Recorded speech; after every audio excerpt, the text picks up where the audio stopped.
Demolidor informe de la UCO en el caso Koldo. La Guardia Civil ha entregado al Tribunal Supremo un extenso informe de 261 páginas que promete agitar aún más las aguas ya turbias de este caso de corrupción. Una trama que empezó siendo un asunto de compra de mascarillas con la que lucrarse y que ha acabado aterrizando sin escalas en el núcleo del mismo Consejo de Ministros y más concretamente en el entorno más íntimo del presidente del Gobierno.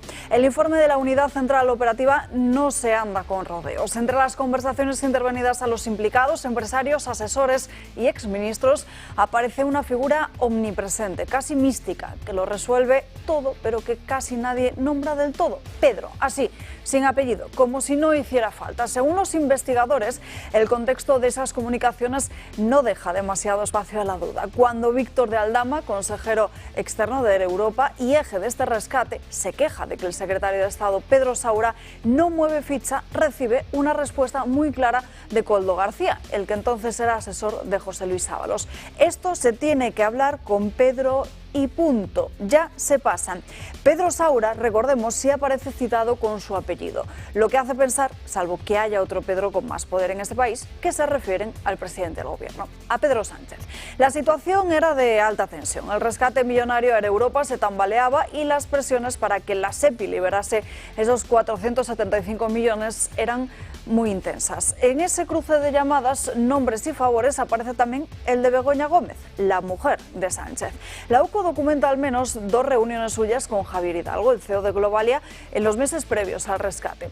En uno de esos mensajes interceptados, Aldama informa que Hidalgo está muy fastidiado con el bloqueo y que acaba de llamar a Begoña. La respuesta de Koldo tampoco deja lugar a interpretaciones, que llame a Pedro o a quien haga falta. A quien haga falta, sí, porque cuando hay dinero público en juego, el contacto directo con la Moncloa parece ser mucho más eficaz que cualquier trámite oficial. Para la Guardia Civil, todo indica que se intentó activar el entorno presidencial para así desbloquear una operación privada con fondos públicos. Y si eso no es grave, tal vez es que hemos perdido la escala de lo que es grave. El informe señala también que el que fuera ministro Ábalos tuvo un papel muy relevante en esta organización criminal, una frase que, de haberse escuchado en otro contexto, provocaría dimisiones inmediatas, porque recuerden que fue número 2 del partido y hombre muy fuerte dentro del Gobierno, uno de los cabezas durante lo peor de la pandemia. Aquí, en cambio, provoca comparecencias sin preguntas y un silencio desde el Palacio de la Moncloa. Y todo gira en torno a ese Pedro. Un Pedro que puede ser cualquiera, salvo cuando no lo es. Es quien tiene la última palabra. Pedro Sánchez está ahora en China, pero a su regreso no le espera precisamente el año del dragón. Les debería esperar una tormenta y una pregunta que, por mucho que se intente eludir, se debería repetir en una y cada una de esas ruedas de prensa que vayan a venir. ¿Sabía Sánchez lo que parece que sabían todos los demás?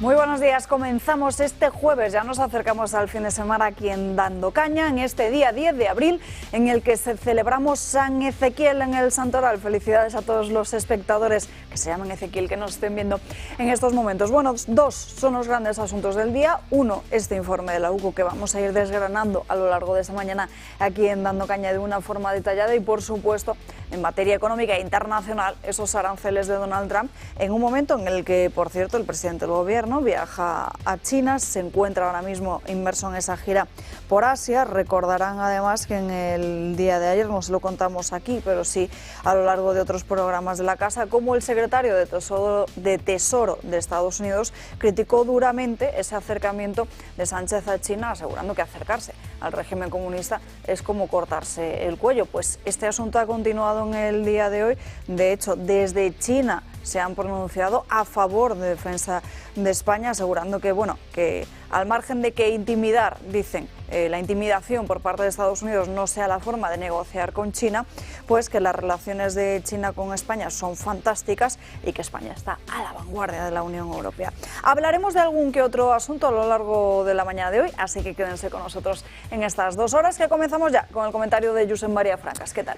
Pues muy bien, muy buenos días. Pues mira, yo, aunque no suelo hacer propaganda, sigo teniendo el blog de siempre, no entiendo nada.es, y la última entrevista que he publicado me interesa hablar un poco de ella, porque es a una señora, una abogada, que se llama Pilar Esquinas, que igual os suena, porque es fundadora de una organización que se llama Aguajuris, que se dedica a moverse por toda España para ver exactamente qué está pasando con el agua, que según ella lo que está pasando es terrible.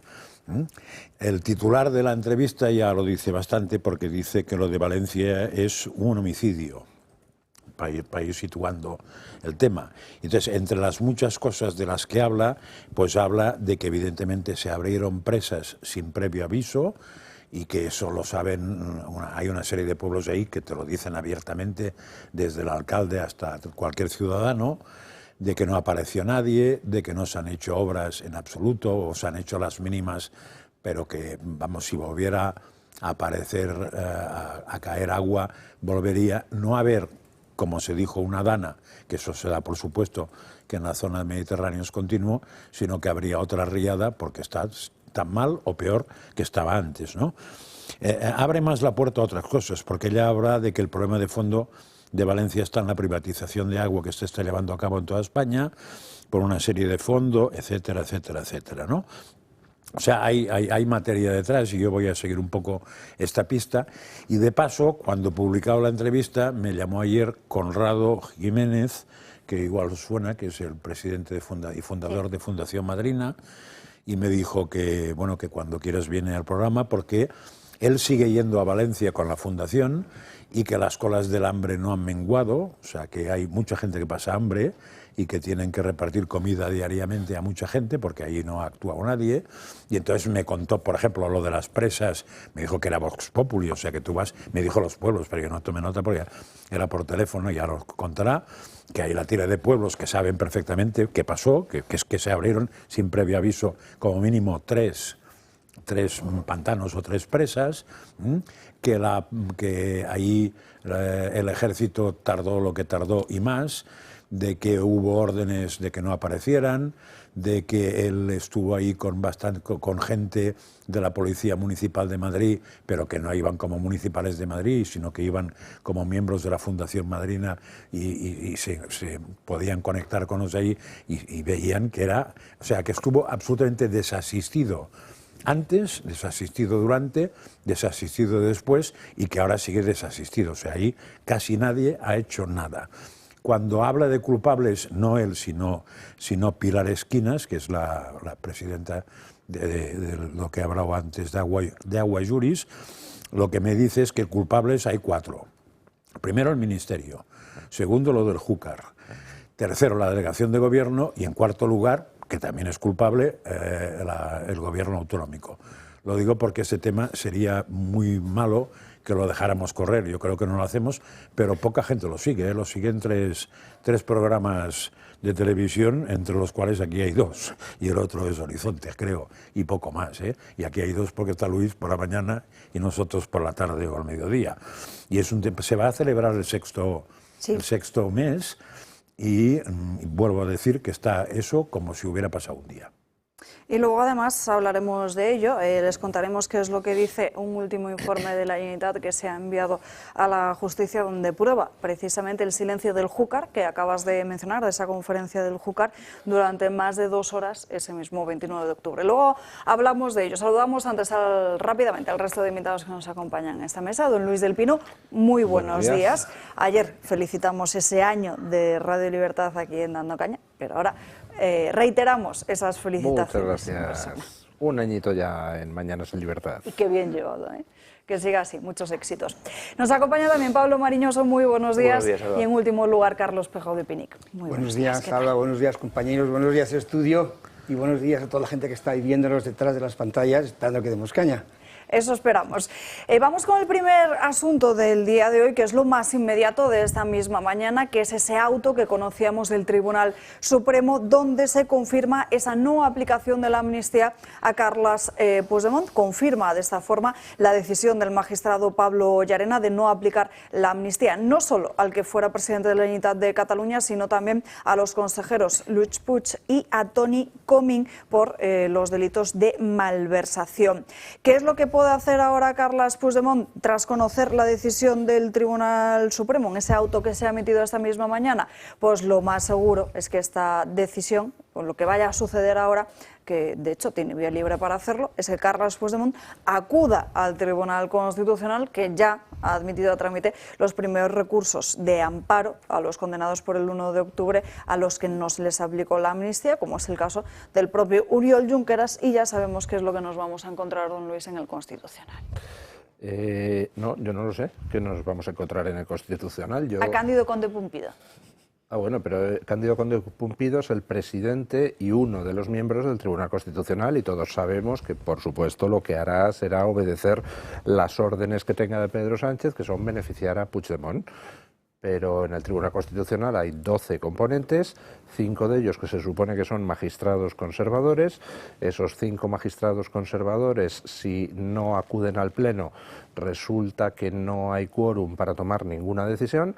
Por tanto, está perfectamente en su mano bloquear cualquier intento que haga Cándido Conde Pumpido de, ejecutando las órdenes de Sánchez, beneficiar a Puigdemont.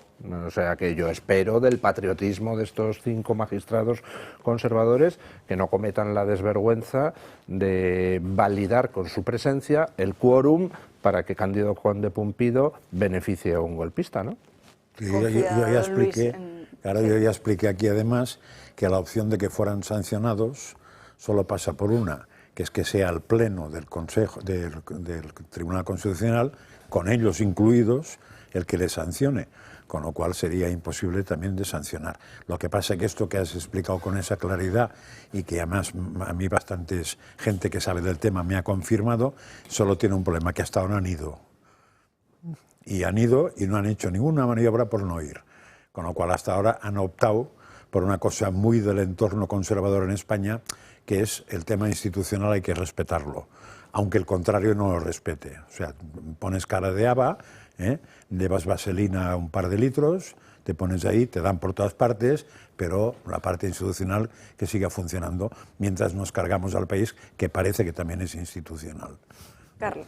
Sí, yo antes de referirme al tema de que llegue el asunto al Constitucional, quiero comentar sobre el nivel del Tribunal Supremo, porque la interpretación que hacen de lo que es malversación es estupenda. Es decir, pretendían las huestes gubernamentales, nacionalistas y demás, Frankenstein, fuerzas del Frankenstein, que no había malversación porque no se han llevado nada a casa. Oiga, y como no ha habido un enriquecimiento, no aumenta su patrimonio, no ha malversado nada. Y el Tribunal Supremo ha dicho, de esto nada, porque para que haya un beneficio, o hay un beneficio tanto si alguien se lleva algo como si se ahorra un coste utilizando un presupuesto público para fines particulares, que es lo que ha pasado, ¿vale?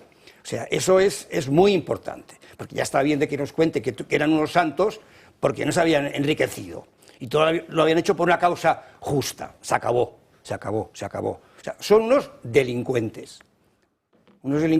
Y como tal hay que referirse a ellos. Condenados. De hecho, condenados, en el propio auto. Eso digo, son condenados. Se acabó. Y ahora lo que pasa en el Constitucional ya se me escapa. Porque no olvidemos que el Constitucional no es parte del Poder Judicial. Es un organismo político. Es una institución política. Trufada de políticos, de política y de políticos.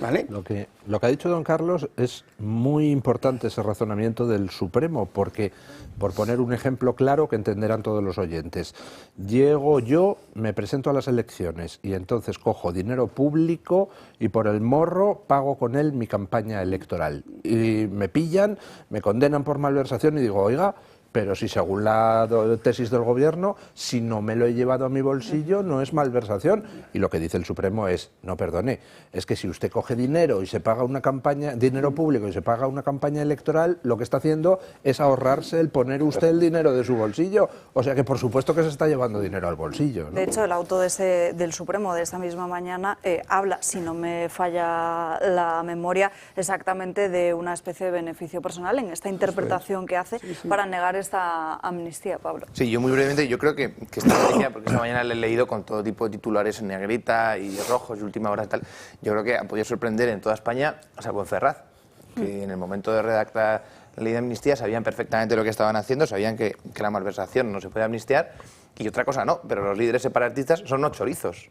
Entonces, nos quedaba duda de si eran sediciosos, si eran rebeldes, si eran tal, pero chorizos, de eso no cabía ninguna duda. Entonces, sabíamos que la malversación, que era quizás el delito más evidente de todos los que han cometido, no se iba a poder amnistiar. Entonces, por eso yo creo que en Ferraz estaban aplaudiendo que ha salido tal cual lo que esperaban, una amnistía calculada, que llega pero no llega, que no queda por sus esfuerzos, es la justicia patriótica y de derechas la que impide la agenda progresista. Entonces yo creo que tienen hecho el cálculo perfecto para que esté la situación en el punto que a Ferraz le conviene. Por eso yo creo que esta mañana, pues no sé, habrán aplaudido el guión que les va saliendo según lo establecido. Sí, no sé si aceptaréis el ejemplo, pero a mí me parece que está muy de moda lo que le ha ocurrido a una señora francesa conocida por todos, porque lidera un partido que tiene bastante importancia en Francia, que es la señora Le Pen, que se encuentra con que usando un dinero que en teoría era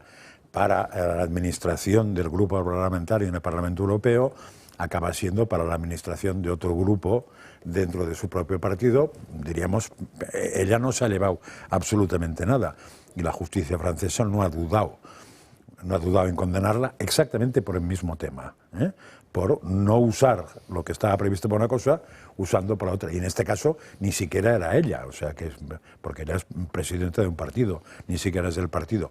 Otra cosa más dudosa en el tema de Le Pen sería si eso puede tener capacidad de ser recurrido o no, que eso es donde estaría la discusión, probablemente más donde se puede ver un cariz político en la sentencia, pero en el hecho de que lo que hizo es punible en Francia, en Alemania, en Suiza no lo sé, en todos los países de la Unión Europea, no cabe ninguna duda, y por tanto es un ejemplo que ha pasado hace 15 días y que, por cierto, todo el mundo ha dicho que faltaría más, la izquierda ha dicho que, hombre, que claro que hay que machacar a Le Pen por haber hecho eso. Pues mira, el argumento se lo pueden aplicar y que se lo dejen así de clarito. En fin, son las 12:17. Vamos a irnos, compañeros, a la primera pausa de publicidad del día de hoy y a la vuelta, como ya les adelanté en el día de ayer, nos vamos en directo a hablar con el equipo de Vox Tarrasa, concretamente con Alicia Tomás, que es la portavoz de este grupo municipal, porque esa tarde, a las 7 en punto, hay convocada una manifestación en el marco de la situación que están viviendo tan dramática, que no pueden más de la inmigración ilegal y todas sus consecuencias. A la vuelta se lo contamos.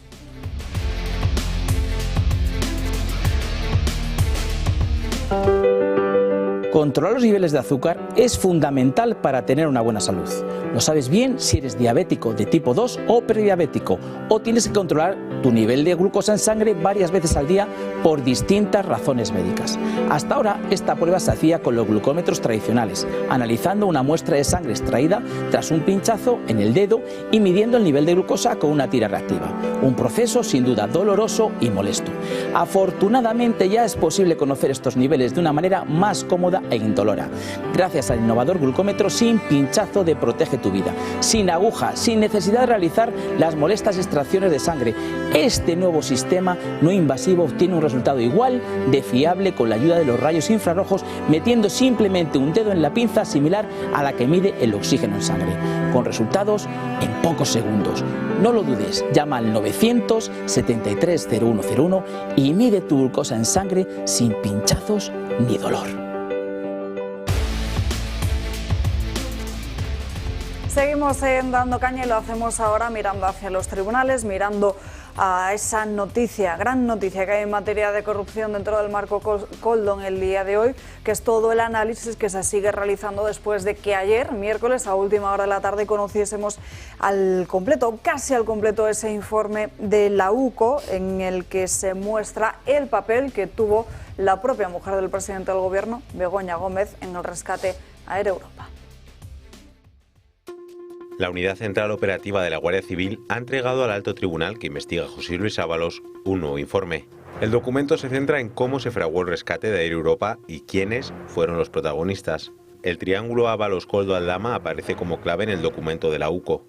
La compañía aérea necesitaba una inyección de dinero público para salir adelante. El Consejo de Ministros aprobó una ayuda de 475 millones en noviembre de 2020. Muchos intereses detrás del rescate. El Ministerio de Transportes emitió un comunicado anunciando que se iba a ayudar a la corporación por medio del Fondo para Empresas Estratégicas. Estaba tardando en hacerse efectivo y Javier Hidalgo, el entonces consejero delegado de la aerolínea, llamó a Begoña Gómez para así desatascar el asunto, y Aldama le informó a Koldo. Está jodido, muy jodido el tema este. Se está buscando la vida y acaba de llamar a Begoña. Lo que dio lugar a que los investigadores dejaran constancia de que Hidalgo estaría valorando recurrir a otras vías alternativas, lo que conllevaría un perjuicio económico para ambos y para Ábalos. No habría comisiones. Según lo expuesto por la Guardia Civil, había un interés personal en sacarlo adelante y por eso continuaron ejerciendo presión para hacerlo a través de ellos. El triángulo presionó a la Sociedad Estatal de Participaciones Industriales para que pusiera en marcha el proceso y contactara con Javier Hidalgo para hablar sobre los puntos clave de la financiación. La UCO revela que Aldama estaba descontento con el entonces secretario de Estado de Transportes, Pedro Saura, porque ralentizaba el proceso. La Benemérita advierte que fue él quien se encargó de redactar el comunicado sobre la situación de Air Europa a los medios de comunicación. Koldo, según el informe, señaló a Aldama. Estoy alucinando, la verdad, con lo que me cuentas de Saura. Voy camino de José. Esto se tiene que hablar con Pedro y punto. Ya se pasan. A lo que este respondió. Si no queda otro remedio... La UCO, cuando hace referencia al exsecretario de Estado de Transportes, le llama por su apellido, Saura. Entonces, este Pedro es el presidente del Gobierno. Bueno, el ministro, el que fuera ministro José Luis Ábalos, habría realizado diferentes gestiones para que ese rescate se llevase a cabo y habría recibido por ello una contraprestación económica por todos esos trabajos, y uno de esos pagos sería pues el chalet del que disfrutó en Marbella durante el verano. Sobornos, un chalet de lujo en Marbella y un rescate millonario. Lo descubierto por la UCO pone en la diana a Ábalos, a Begoña Gómez y a Air Europa. La compañía pagó a José Luis Ábalos el alquiler de un chalet de lujo en la Costa del Sol, un gesto de agradecimiento al exministro por haber intermediado en el rescate de la aerolínea con 475 millones de euros públicos. Lo descubierto ya es irrefutable. La familia Hidalgo, dueña de Air Europa, está directamente involucrada en este rescate. Pero también lo está Víctor de Aldama, la mujer de Pedro Sánchez, Begoña Gómez, y la mano derecha de Ábalos, Koldo García, quien actuó como intermediario. La UCO lo tiene claro. Víctor de Aldama, en aquel momento contratado por la familia Hidalgo, presionó a Ábalos para que el rescate de la aerolínea llegara cuanto antes. Y cuando se hizo pública la nota de prensa en la que el gobierno anunció la concesión, Ábalos eligió por medio de una videollamada de su asesor la finca llamada Villa Parra para disfrutar de unas vacaciones en familia. Poco después, el exministro disfrutaba de su lujo, 9.800 euros por un chalet de ensueño pagado por Air Europa. La jugada estaba completa. Además, la UCO ha encontrado un ingreso sospechoso realizado por la madre de Koldo para ocultar la verdadera procedencia del dinero. Pero atención, porque hasta la propia Begoña Gómez tiene su papel en esta historia. Unos mensajes entre Aldama y Koldo intervenidos por la UCO revelan que Javier Hidalgo llamó a la mujer del presidente ante la falta de acuerdo dentro del gobierno para concluir este rescate millonario que finalmente se hizo efectivo en noviembre de 2020. Y no solo del rescate a Air Europa se habla en este informe de la UCO, sino también en lo que afecta al propio José Luis Ábalos, a Miss Asturias y a Jessica. María, muy buenos días. Sí, así es, Salva, muy buenos días. Vamos a verlo porque este informe no solo señala a Ábalos, a Air Europa, a Koldo o a Hidalgo, sino también a dos personas más, a Jessica Rodríguez y a Claudia Montes, ex Miss Asturias. Ambas son conocidas por ser exparejas o examantes de Ábalos y vamos a centrarnos primero en Jessica, sobre todo en ese piso en Plaza España y en sus puestos de trabajo. Ya sabemos que consiguió su empleo en Ineco a través de Koldo, pero que tal y como confirmó ella ante el juez, nunca fue a trabajar. Ahora la UCO recoge mensajes entre ella y Koldo en el que se ratifica todo esto. Yo no tengo ni idea de lo que se hace allí o no se hace. Este es el mensaje que envió a Koldo, que fue quien le consiguió ese puesto de trabajo tras una intensa presión a Isabel Pardo de Vera, por aquel entonces presidente de Adif y parte del órgano rector de Ineco. Según el informe de la UCO, Jessica cobró durante casi 2 años un salario mensual de más de 1.100 euros en Ineco sin acudir nunca a ese puesto. Posteriormente fue contratada en Traxatec, dependiente del Ministerio de Agricultura, durante 6 meses, donde la situación se repitió. El 21 de marzo del año 2021, ella envió el siguiente mensaje: dispongo de mi portátil de Ineco, el cual formatearon cuando finalicé mi contrato con ellos para poder utilizarlo con vosotros. Esto no es todo, porque hay que hablar también del famoso piso en Plaza España. Dice que esta será nuestra casita de novios. Con este mensaje Jessica pedía a la trama que le facilitara un piso. Koldo entonces pidió la ayuda de Aldama para encontrar uno y, según la UCO, existe un vínculo de carácter económico entre Aldama y Ábalos sustentado en el pago del alquiler del piso. Apuntan también a que fue Alberto Escolano, socio de Aldama, quien pagó el contrato de alquiler, una cantidad que ascendería a más de 80.000 euros. Esto sale tras analizar los móviles de los investigados en los que hay conversaciones con Jessica, y llama la atención cómo la tenía guardada Ábalos. Jesús Rodríguez, 20 minutos, como si fuese un periodista de este medio. Lo ocurrido con Claudia Montes, ex Miss Asturias, es una historia un poco parecida. También fue contratada en otra empresa pública y la UCO ha encontrado mensajes en los que ella le agradece a Koldo por todo, asegurando que no les iba a defraudar. Se apunta también a otra fecha, el 3 de febrero del año 2020. Ese día Montes se fue de viaje a Madrid con motivo de un viaje y, según apunta el informe, fue Koldo quien le facilitó el alojamiento y quien cubrió todos esos gastos. Así que, como vemos, no son pocos los indicios que pesan sobre Koldo, sobre Ábalos y sobre estas dos amantes. Gracias, Marín. En lo referente a Air Europa, ese rescate de Don Luis, aquí sí que es cierto que no se está poniendo en duda en ningún momento que ese rescate debiera producirse, sino las formas en las que se produjo y cómo la trama intermedió a través de Begoña Gómez para que se produjera y se produjese cuanto antes. Sí, con respecto a lo que trae hoy la UCO, a mí me gustaría aclarar una cosa. Todos sospechamos que efectivamente Hidalgo utilizó su contacto con Begoña Gómez para conseguir que Pedro Sánchez aprobara el rescate. Ahora, una cosa es que todos estemos convencidos de ello y lo sospechemos, y otra cosa es que esté demostrado. Y lo que la UCO trae en su informe no demuestra que Begoña Gómez participara. Si hubiera pillado la UCO mensajes de Hidalgo a Begoña o de Begoña a Hidalgo, o de Hidalgo a Aldama o de Hidalgo a Koldo, pues podríamos tener una razonable seguridad. Pero no es así. Son mensajes entre Aldama y entre Koldo donde hacen referencia a que Hidalgo va a llamar a Begoña o ha llamado a Begoña.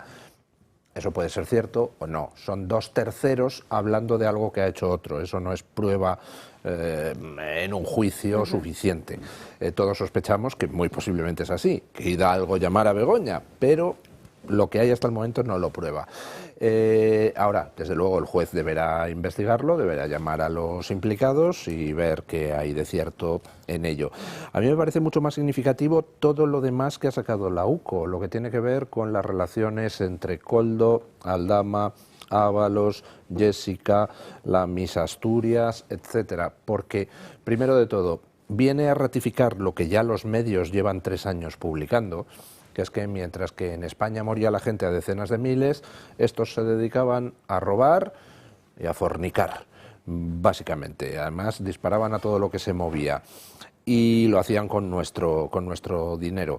Y además estamos conociendo detalles muy sórdidos y detalles además que ponen al borde del banquillo a personas que hasta ahora habían intentado escurrir el bulto, como la expresidenta de Adif.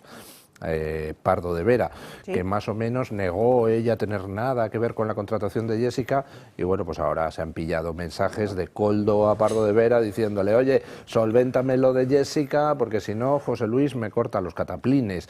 Es decir, que estaba perfectamente al tanto Pardo de Vera, la presidenta de Adif, de que se iba a colocar ahí de matute a una señora simplemente por ser la churri de Ábalos. Al final lo que está saliendo es tan brutal que uno empieza a no saber si lo de la trama de las mascarillas era el verdadero objetivo de estos ladrones o si era solo la tapadera para el verdadero negocio que era el tráfico de sobrinas de Ábalos, ¿no?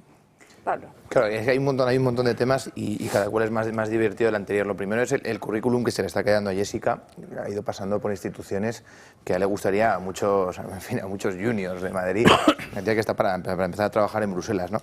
Y luego hoy hace 2 años que falleció Fernando Sánchez Dragó y él decía mucho en una frase de su juventud, decía salud, anarquía y cada noche una tía, ¿no? Y decía en plan de broma, pero es un poco lo que yo veo de Ábalos, salud, anarquía y cada noche una tía. Entonces, cuando vemos esto, que el chalet de Ábalos en Marbella se lo pagan para ir de vacaciones en familia, dice la UCO, supongo eso, que sería pues con todas sus sobrinas y tal. Entonces, esa es la familia que conocemos. Y luego, lo que me parece más interesante es que nos sorprendamos porque aparezca el nombre de Pedro, un tal Pedro, ¿no? Que es que Aldama, Koldo, Ábalos, Santos Cerdán, o sea, era en la banda del coche que recorrió España con Pedro Sánchez con el único fin de entronizar a Pedro Sánchez y devolverle a la Secretaría General del Partido Socialista Obrero Español. Entonces, es que son esos, es que son los que iban metidos en un coche enlatado recorriendo España con el fin eso de coronar a Sánchez como líder de todo aquello. Entonces, yo me acuerdo que por unos garabatos en un papel, unos garabatos bastante verosímiles, le estuvieron preguntando machaconamente quién es M. Rajoy, quién es M. Rajoy. Pues que yo creo que no hay que hacer otra cosa más que preguntar quién es Pedro, quién es Pedro, quién es Pedro, y sobre esa piedra se ha edificado una especie de cúpula de corrupción que ahora vamos conociendo los tentáculos, pero que debe ser tremenda, vamos. Pero ves, yo es que quería ir a lo mismo de Rajoy, pero con el tema este no se probó nada y no se pudo condenar a Rajoy. No, por eso, pues unos garabatos, que tampoco sabemos si... Quiero decir que es para insistir en lo que decía Luis, o sea que una cosa son lo que todos creemos o pensamos y que nos parece evidente viendo mensajes y cosas, y otra cosa es que eso después sea considerado una prueba de culpabilidad por un juzgado, que es otro tipo de cosa y hay que probarlo y es más complicado. A ver, y lo de Sánchez Dragó me parece interesante, no ha sido nunca Sánchez santo de mi devoción en sus comportamientos personales, porque tiene peores de lo que decías tú, pero hay una diferencia que ahí no se lo pagaba yo. No, si yo lo he dicho como algo bueno. No, ya lo sé. Yo como bueno tampoco, yo no lo diría. O se lo pagaba él o lo conseguía gratis. Pero es que en el caso que nos abunda, me tocaba pagar a mí el comportamiento infumable de una serie de señores. Y a mí de todo este informe, lo que me gustaba más es un comentario que creo que ha salido en tu programa, Luis, cuando recordabas los momentos en que insignes personas del PSOE, el PSOE incluido, aplaudían a Ábalos por sus comportamientos en el Congreso y en otros sitios. Me parece que eso tiene bastante más gracia. Y también lo usaría, sí, lo mismo que has dicho tú sobre el tema de Rajoy, de que no se entiende que la oposición no le esté machacando a Sánchez por ese tema, tampoco se entiende que no se estén viendo esos aplausos cada 2 minutos. Porque recordemos, por ejemplo, ¿os acordáis de un tal Bermejo, no? Ministro de Justicia, que cuando lo pillaron con la famosa cacería, al llegar al Congreso, todo el PSOE le aplaudió y al día siguiente lo echaron a patadas. Carlos. Al final has conseguido que hable de corrupción, tema al que me negaba casi siempre, y no me gusta hablar, o no me gustaba, porque hoy sí que lo voy a hacer, por 4 razones. Una, porque como acaba de apuntar Luis, yo evidentemente creía y sigo creyendo en la presunción de inocencia. Quienes no creen son ellos, y me remito a las declaraciones de la vicepresidenta Montero de hace unos cuantos días. En segundo lugar, porque pienso que si sobamos mucho el tema de la corrupción, terminamos banalizándolo. Se acaba admitiendo como algo usual, cuando para nada lo es. En tercer lugar, porque yo prefiero hablar de temas positivos y optimistas, digamos, nuestros, que de temas negativos de ellos. Me gusta lanzar mensajes positivos nuestros, que no mensajes negativos de ellos. Y en cuarto lugar, porque creo que cargar la suerte con el tema de la corrupción también les acaba, digamos, encapsulando en la cerrazón a mucho votante bien intencionado del PSOE, que como reacción a ataques, según su terminología, furibundos, reaccionan arropando lo que no tiene ningún sentido hacerlo, ¿vale? Por eso trato de hacerlo con mesura y pocas veces, pero esta vez creo que ya se ha traspasado un límite. Lo que está saliendo es demasiado feo,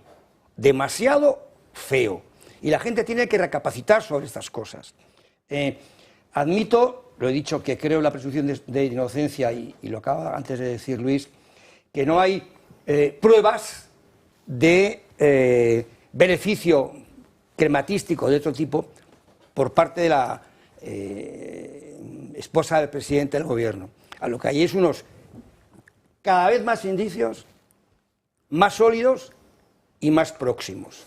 Porque de la misma manera que un amigo, creo haber entendido, de Koldo y Ábalos paga a una de las sobrinas el alquiler de un piso y una sociedad distinta le paga el alquiler del chalet de vacaciones veraniegas a Ábalos, otra. Bien, lo que sí hay es que está constatado que una compañía del grupo Europa da un dinero a la cátedra que tenía montada la mujer del presidente del gobierno en el Instituto de Empresa.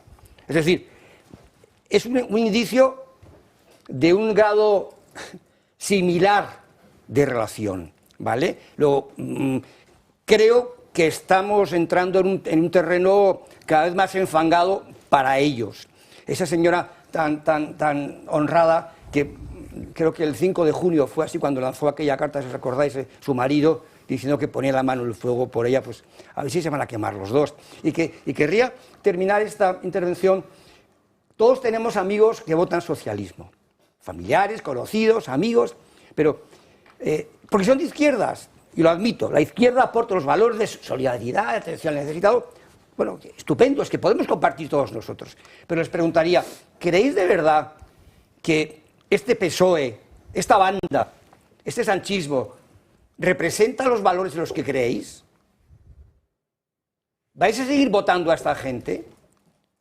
No os pido que votéis a otros, pero por lo menos castigarles con una abstención cuando toque, porque no están representando, no están defendiendo aquellos valores en los que vosotros creéis. A ver, Carlos, me parece que está claro que votar a gente con esos comportamientos quiere decir, como mínimo, aplaudir los comportamientos.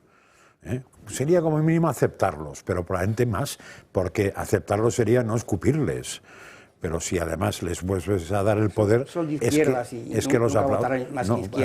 Como si quieren ser medio pensionistas, cada uno con su conciencia, y yo la mía la tengo muy clara. Antes de votar a estos, no voto ni a las ratas, probablemente porque hay ratas más honradas. Pero yo recuerdo, y para seguir dando pistas al PP, ya le hemos dado dos, Pablo le ha dado una, que es lo de Pedro y Rajoy, y yo le he dado la de los aplausos en el Congreso, pero doy otra más interesante, porque si os acordáis, Felipe González las pasó bastante canutas con una foto, que no era suya precisamente, que era la foto de Roldán en calzoncillos en una portada de Interview. No sé si hay fotos de estos en calzoncillos, pero me parece que serían sin calzoncillos más bien. Y podríamos encontrar, el de Tito Berni sí había una foto de calzoncillos. Y con drogas alrededor. Sí, con más cositas, creo que la otra también. Y no sé si Ábalos, estas lindezas que hacía con sus sobrinas, las hacía con calzoncillos, con pijama o in pudibus naturalibus, que es lo que me imagino. Pues nada, les doy más ideas para que pueda moverlo. Porque hay fotos que hacen mucho daño, si son reales, si no es mala cosa. Hay uno de los detalles que ha salido hoy en el informe de la UCO, que a mí me parece particularmente llamativo y que, bueno, en alguno de los titulares lo han resaltado. Una de las churris de Ábalos, que era esta que había sido Miss Asturias, que la coloca en la empresa Logirail, que supongo yo que la juez tendrá que llamar a Taboas, el que era el presidente del Logirail, para pedirle cuentas, pero el caso es que le comenta, hay mensajes donde esta Miss Asturias, que luego rompió con Ábalos, le comenta a Ábalos que Koldo le pedía favores sexuales a ella y que lo tiene todo grabado. Cosas obscenas. Cosas obscenas. Entonces estamos hablando de que esta era amante de Ábalos y el Koldo pues también se le intentaba beneficiar. ¿Alguna asociación feminista va a intervenir para preguntar a Koldo qué cosas obscenas le pedía a una señora? Porque supongo que eso será sexo no consentido ni solicitado, ¿no? Creo que están entretenidos con el Rejón. Vaya. Entretenidas, vamos. Tienen ahí un backlog de pedidos, ¿no? Sí, entonces, y creo que después de Rejón viene uno más, ¿no? Monedero también, y alguna insinuación sobre un tal Iglesias. Entonces, igual, por ahí están muy entretenidas en perseguir eso, y entonces no se acuerdan del otro. No sé, tú que sigues tantas televisiones como yo, me parece que esta chica la entrevistaban esta mañana en una televisión, de las dos. No lo sé. No, a ti no te lo pregunto porque estabas en pleno programa, con lo cual no lo podía saber. ¿No lo he visto?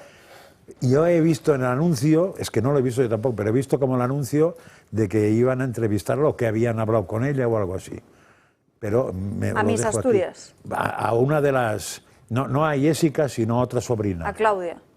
Que es la Miss Asturias. Que probablemente sería pero me he quedado con la posibilidad porque en aquel momento me toca tren y en el tren la televisión no me da para tanto. Efectivamente, creo que ha sido... Me da para escuchar a Luis del tren, pero para esto no. Efectivamente, el programa de La Mirada Crítica de Telecinco ha podido hablar con Miss Asturias, aunque no ha sido una entrevista como tal, sino que todo lo que han sacado a lo largo de esta mañana pues es a raíz de una conversación, suponemos que de alguien del equipo, con esta mujer que está destrozada, que lo que se ha contado sobre ella son injurias y calumnias, que se está dejando su dignidad por los suelos delante de toda España y que su familia y amigos, claro, están completamente destrozados. Asegura que se está cometiendo una injusticia con ella y que va a denunciar por todos los medios, va a por todas y dice que va a pedir la cárcel. Efectivamente, uno de los periodistas de este equipo ha podido hablar con Miss Asturias, que es Claudia. Que es verdad, también ayer salía la cara de Jessica, donde trabaja, su número de colegiada, su número de vista como dentista. Entonces, que tenéis que ser prudentes con según qué cosas se informan, porque pues, no todo vale. Y es verdad que a veces, lo has dicho tú antes, José María, la derecha siempre es como muy institucional, los cauces y tal. Pero bueno, hay que intentar aspirar a hilar fino, porque no todo el mundo en este entramado tiene el mismo nivel de responsabilidad. No todo el mundo tiene por qué estar todo el rato en portadas de periódico. Creo que debemos denunciar todas las injusticias, pero no hace falta ensañarse con gente. Y yo por lo menos sé que aquello, pues no sé, yo cuando lo vi dije, pues si es una dentista ahora, por supuesto que devuelva a España todo lo que ha robado, todo lo que se ha beneficiado, pero que tampoco hay que perseguir a la gente por la calle, claro, y hostigar a la gente que quizás no lo merezca. O que lo devuelva el que lo robó por ella. Por eso digo. Al fin y al cabo ella no robó nada. Desde el Partido Popular, les cuento reacciones y una última valoración de Carlos sobre este asunto. Desde el Partido Popular lo que están exigiendo, lo decía Cuca Gamarra, es explicaciones cuanto antes. Hay muchas explicaciones que dar. Hoy mismo el presidente del Gobierno debe de comparecer y dar explicaciones sobre las informaciones que revela este informe y que señala directamente a su mujer como la persona a la que buscó la trama para influir en él y conseguir el rescate de Air Europa. Hoy mismo debe comparecer, desde China si quiere, pero ya. Hablando de José Luis Ábalos, esta misma semana leíamos en OK Diario todas esas informaciones de cómo había destrozado con diferentes señoras y también con Koldo una habitación de paradores en Teruel. A Pilar Alegría se le preguntaba en el día de ayer por ello, porque ella en ese momento era la delegada del Gobierno de Aragón, y esto fue lo que dijo. Por cierto, yo lo primero que le preguntaría es por qué le tengo que dar yo veracidad a esa información, porque no sé de dónde sale. O mejor sí que sé de dónde sale. Creo que sale de, permítame, yo no le puedo llamar medio de comunicación. Pero si es que vamos, solo faltaría que yo le tengo que explicar dónde paso la noche, dejo de pasar. Faltaría más, yo lo que hago es cumplir con mi trabajo cuando era delegada del Gobierno y así lo hice. No hay más. Hombre, como comprenderá, creo que dentro de las atribuciones de un delegado del Gobierno no es sentarte a los pies de la cama de un ministro. En fin, Carlos. Y yo creo que hay solamente tres salidas. Uno, la que ha dicho Cuca Gamarra, que casi nunca ha coincidido con ella, pero esta vez lo vamos a decir. aquí hace falta que alguien dé explicaciones largas, muchas y creíbles, ¿vale? Bien. Antes haría falta que dimitiera, o casi en el mismo momento. Esas dos cosas no dependen de nosotros ni de nadie más que de los interfectos. Pero hay una tercera, una consecuencia, que esa sí que no la pueden parar. Y es que tenemos el derecho, sobre todo todas las personas, de aquellos que estén votando a este señor, a través de las siglas del PSOE, de votar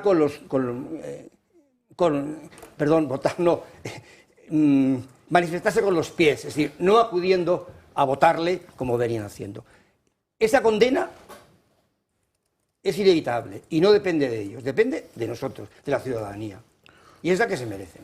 Bueno, vamos con más asuntos del día. Se lo contaba al inicio de este programa, también se lo cebaba en el día de ayer, esa manifestación que hay convocada hoy a las 7 en punto de la tarde en el Ayuntamiento de Tarrasa, después de conocer además ese suceso que ha conmocionado a muchísimos de los vecinos sobre cómo una de las mujeres vecinas de Tarrasa fue violada y drogada por dos inmigrantes ilegales. Tenemos conexión en directo con Alicia Tomás, la portavoz de Vox en este ayuntamiento. Muy buenas tardes, Alicia. Muy buenas tardes. Bueno, supongo que la indignación es máxima después de conocer esta situación, sobre todo cuando estamos hablando que uno de estos individuos además era un antiguo conocido de la policía, acumulaba un largo historial a sus espaldas y que al final estamos viendo cómo este tipo de hechos se repiten de forma constante cada semana. Pues sí, son unos hechos terribles y también es terrible el silencio que se está haciendo desde los medios, el silencio que se ha hecho desde el Gobierno municipal y y también el silencio que se hace desde la oposición, que solo se han movido cuando Vox ha convocado hoy una concentración en repulsa total a la decisión del juez Melendi de dejar en libertad a estos depredadores sexuales y, por supuesto, ante el silencio del alcalde. A lo largo del año 2024, ¿cuál fue el balance de delincuencia, el balance de ese tipo de violaciones, sobre todo las cometidas a manos de inmigrantes ilegales?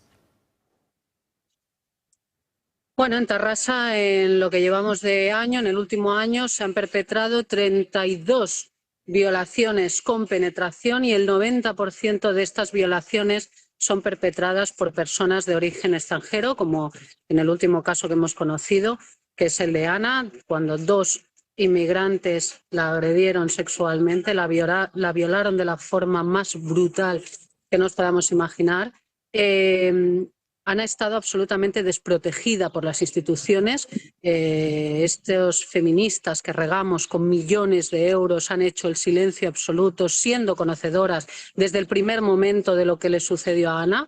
El ayuntamiento exactamente igual, el alcalde de Tarrasa desde el minuto 1 es conocedor de lo ocurrido en Tarrasa con esta violación brutal, pero claro, para ellos era mucho más importante seguir protegiendo el relato que les mantiene en el poder, porque los agresores son inmigrantes, que de verdad defender a la víctima, en este caso a Ana.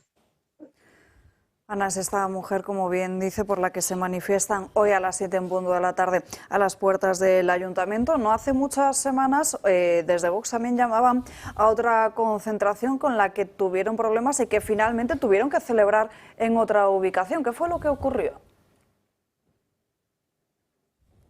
Nosotros hicimos una concentración aquí también, en el mes del Ramadán, en contra de la islamización de nuestras ciudades.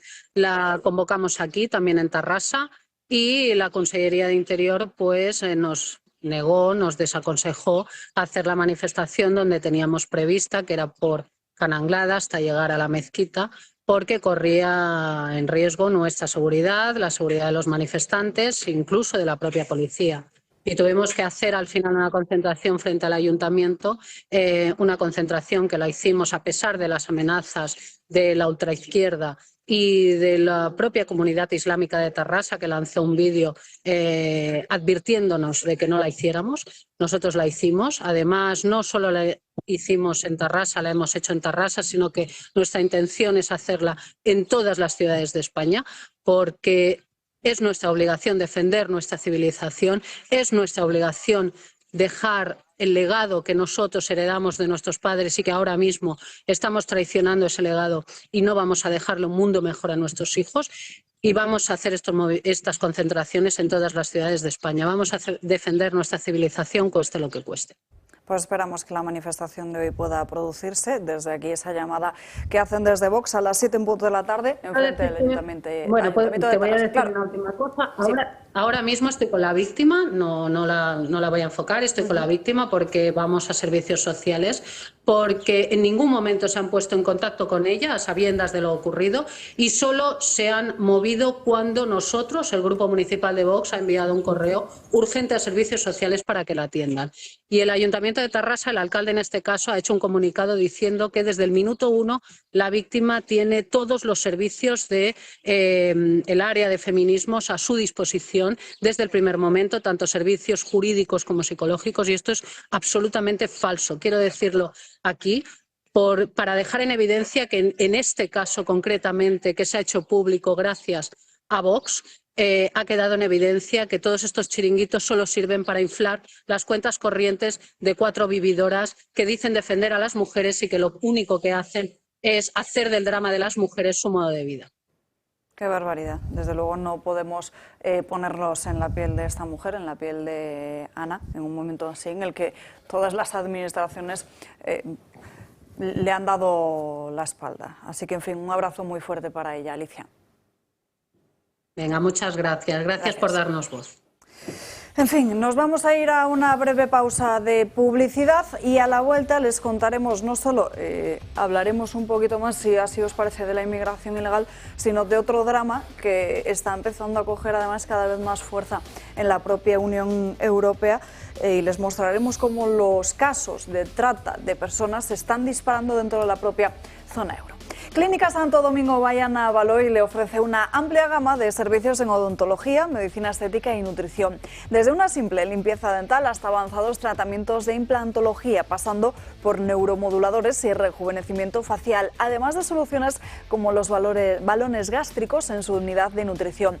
Y lo mejor de todo, que la primera consulta es totalmente gratuita. No se pierdan la oportunidad de obtener un presupuesto sin compromiso. Contacten al 648 13 81 63 o acérquense a la clínica ubicada en calle Embajadores 181, local número 3. Además, si presentan su carnet de socio del Club de Amigos, disfrutarán de un 10% de descuento en sus tratamientos. Clínica Santo Domingo Baiana Baloy, su centro de confianza para su salud y bienestar. Les esperan.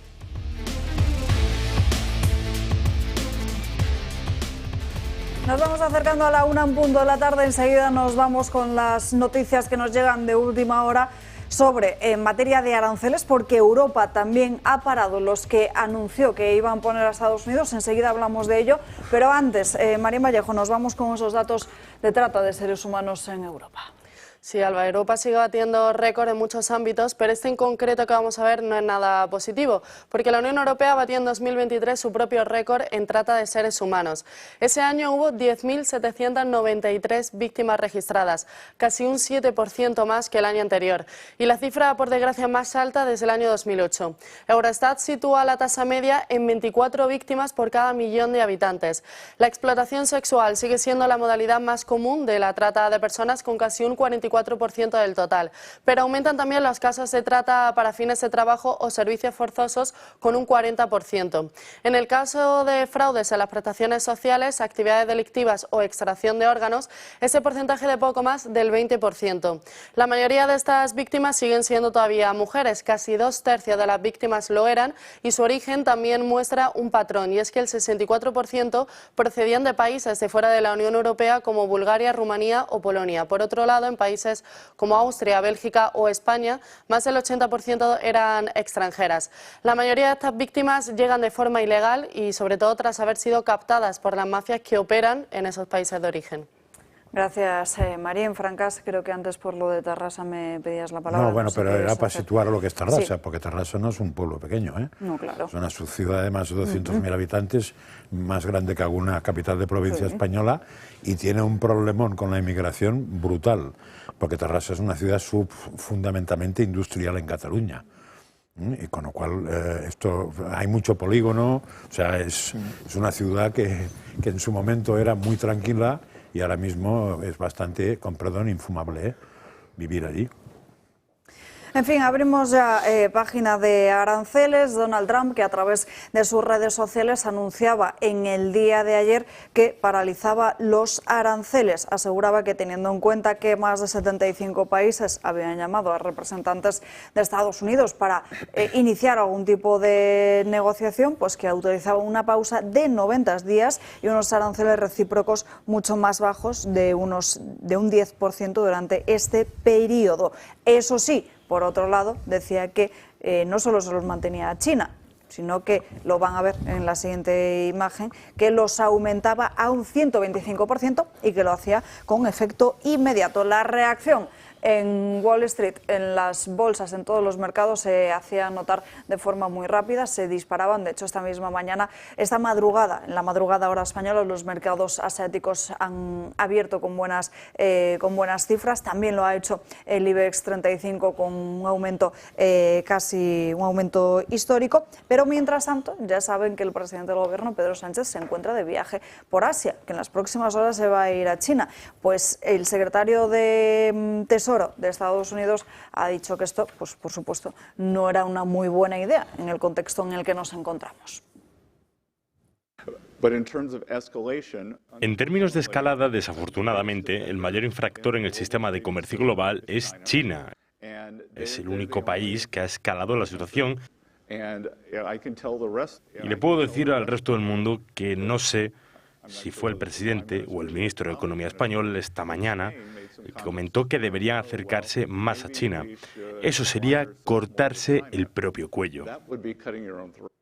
Claro, el presidente del gobierno, Pedro Sánchez, se encuentra todavía en Vietnam antes de regresar a China y reivindicaba, después de esas palabras, un mundo de puertas abiertas después de la tregua arancelaria que anunciaba Donald Trump a través de sus redes sociales. Desde España siempre hemos defendido la misma posición. Un mundo de puertas abiertas. Un mundo en el que el comercio une a nuestros pueblos y los hace más prósperos. Y compartimos con Vietnam ese objetivo, que reivindicamos en este primer encuentro empresarial entre nuestros países. Y desde China, concretamente, el portavoz del Ministerio de Relaciones Exteriores de este país ha salido a defender a Pedro Sánchez, asegurando que las relaciones con España son fantásticas, y con otro mensaje a Estados Unidos, el de que intimidar no es una forma para negociar. Pues hablando de cortar cuellos, son los Estados Unidos los que amenazan y chantajean al resto del mundo con aranceles. Es un intento para tratar de tener cogidos por el cuello al resto de países. Las relaciones entre China y España son una parte integral de las relaciones entre China y la Unión Europea. Con ella nos beneficiamos ambos países económicamente y nos ayudamos al crecimiento mutuo. Este movimiento de Estados Unidos no se gana el apoyo de la gente y acabará en una derrota. Dejadme decir que una guerra arancelaria y comercial no tiene vencedores. China no quiere luchar, pero no tendrá miedo si la lucha llega. Si quieren negociar, estaremos dispuestos, pero intimidarnos no es la forma para llegar a acuerdos. Si aún así quieren luchar, China luchará hasta el final. Y tenemos conexión en directo para analizar toda esta situación con Juan Iranzo, al que conocen todos ustedes. Juan, muy buenas tardes, un placer saludarte. Buenas tardes, encantado. Ante una situación complicada, pues que hay que reconocer y hay que reaccionar de una manera completamente sensata. Estamos ante una situación muy complicada y yo creo que la sensatez se debe imponer por encima de todo. Precisamente, no sé si consideras que esa sensatez ha sido la que ha inundado a Europa en estas últimas horas, que ha congelado 90 días esas contramedidas que había tomado a los aranceles de Estados Unidos. Bueno, yo creo que evidentemente las sobrereacciones siempre son muy negativas y en este caso hay que aplaudir precisamente tanto la reacción de Trump, retrasando 90 días cuando menos la aplicación a la mayoría de los países, salvo a China, de esos aranceles, y las contrarreacciones en Europa. Además hay que tener en cuenta que ante subida de aranceles es un gravísimo error subirlos más en otros países, puesto que se deteriora el comercio internacional y todos salimos perjudicados. En eso estoy completamente de acuerdo. ¿Cómo valoras la reacción de los mercados? En el día de ayer las bolsas de Estados Unidos se disparaban y esta misma mañana la fotografía era la misma tanto en los mercados asiáticos como en la bolsa española. Pues era previsible, evidentemente, porque ante la aplicación de los aranceles los mercados se hundieron por una razón muy sencilla, porque se esperaba menor crecimiento a nivel internacional, incluso recesión en Estados Unidos y mayor inflación. Esa situación de estagflación que se estaba anticipando en los mercados, pues obviamente los penalizaba enormemente. Sensu contrario, el retraso de esas medidas pues ha dado alegría a los mercados, pero hay que tener en cuenta que la incertidumbre está presente y lo que hay es que tratar de evitar que esos aranceles se apliquen definitivamente dentro de 90 días. ¿Cuál consideras, Juan, que es lo que ha motivado a este giro de Donald Trump, a este volantazo con el tema de los aranceles? Porque hay muchos que consideraban que la recesión podría ser un hecho en Estados Unidos. Sí, efectivamente. Hay que tener en cuenta que los aranceles, y lo hemos dicho muchas veces en ese mismo programa en directo, hay que poner de manifiesto que los aranceles perjudican sobre todo al que los impone. El proteccionista en el pecado lleva la penitencia. Y esto ha generado, sin lugar a duda, expectativas de recesión en Estados Unidos, de inflación y, por tanto, de mantenimiento por parte de la Reserva Federal también de los tipos de interés y una depreciación del dólar. Asimismo, hay que tener en cuenta que probablemente el detonante último para retirar estas propuestas de aranceles no han sido las caídas bursátiles, sino el colapso que prácticamente ayer se produjo en los mercados de bonos. Se habían encarecido enormemente los bonos. Habían subido los tipos de interés porque había una gran demanda, muy poca demanda de bonos y una gran oferta de bonos. Se habían reducido, lógicamente, la demanda y, por tanto, los tipos de interés se habían disparado. Y eso penalizaba, sobre todo, a Estados Unidos.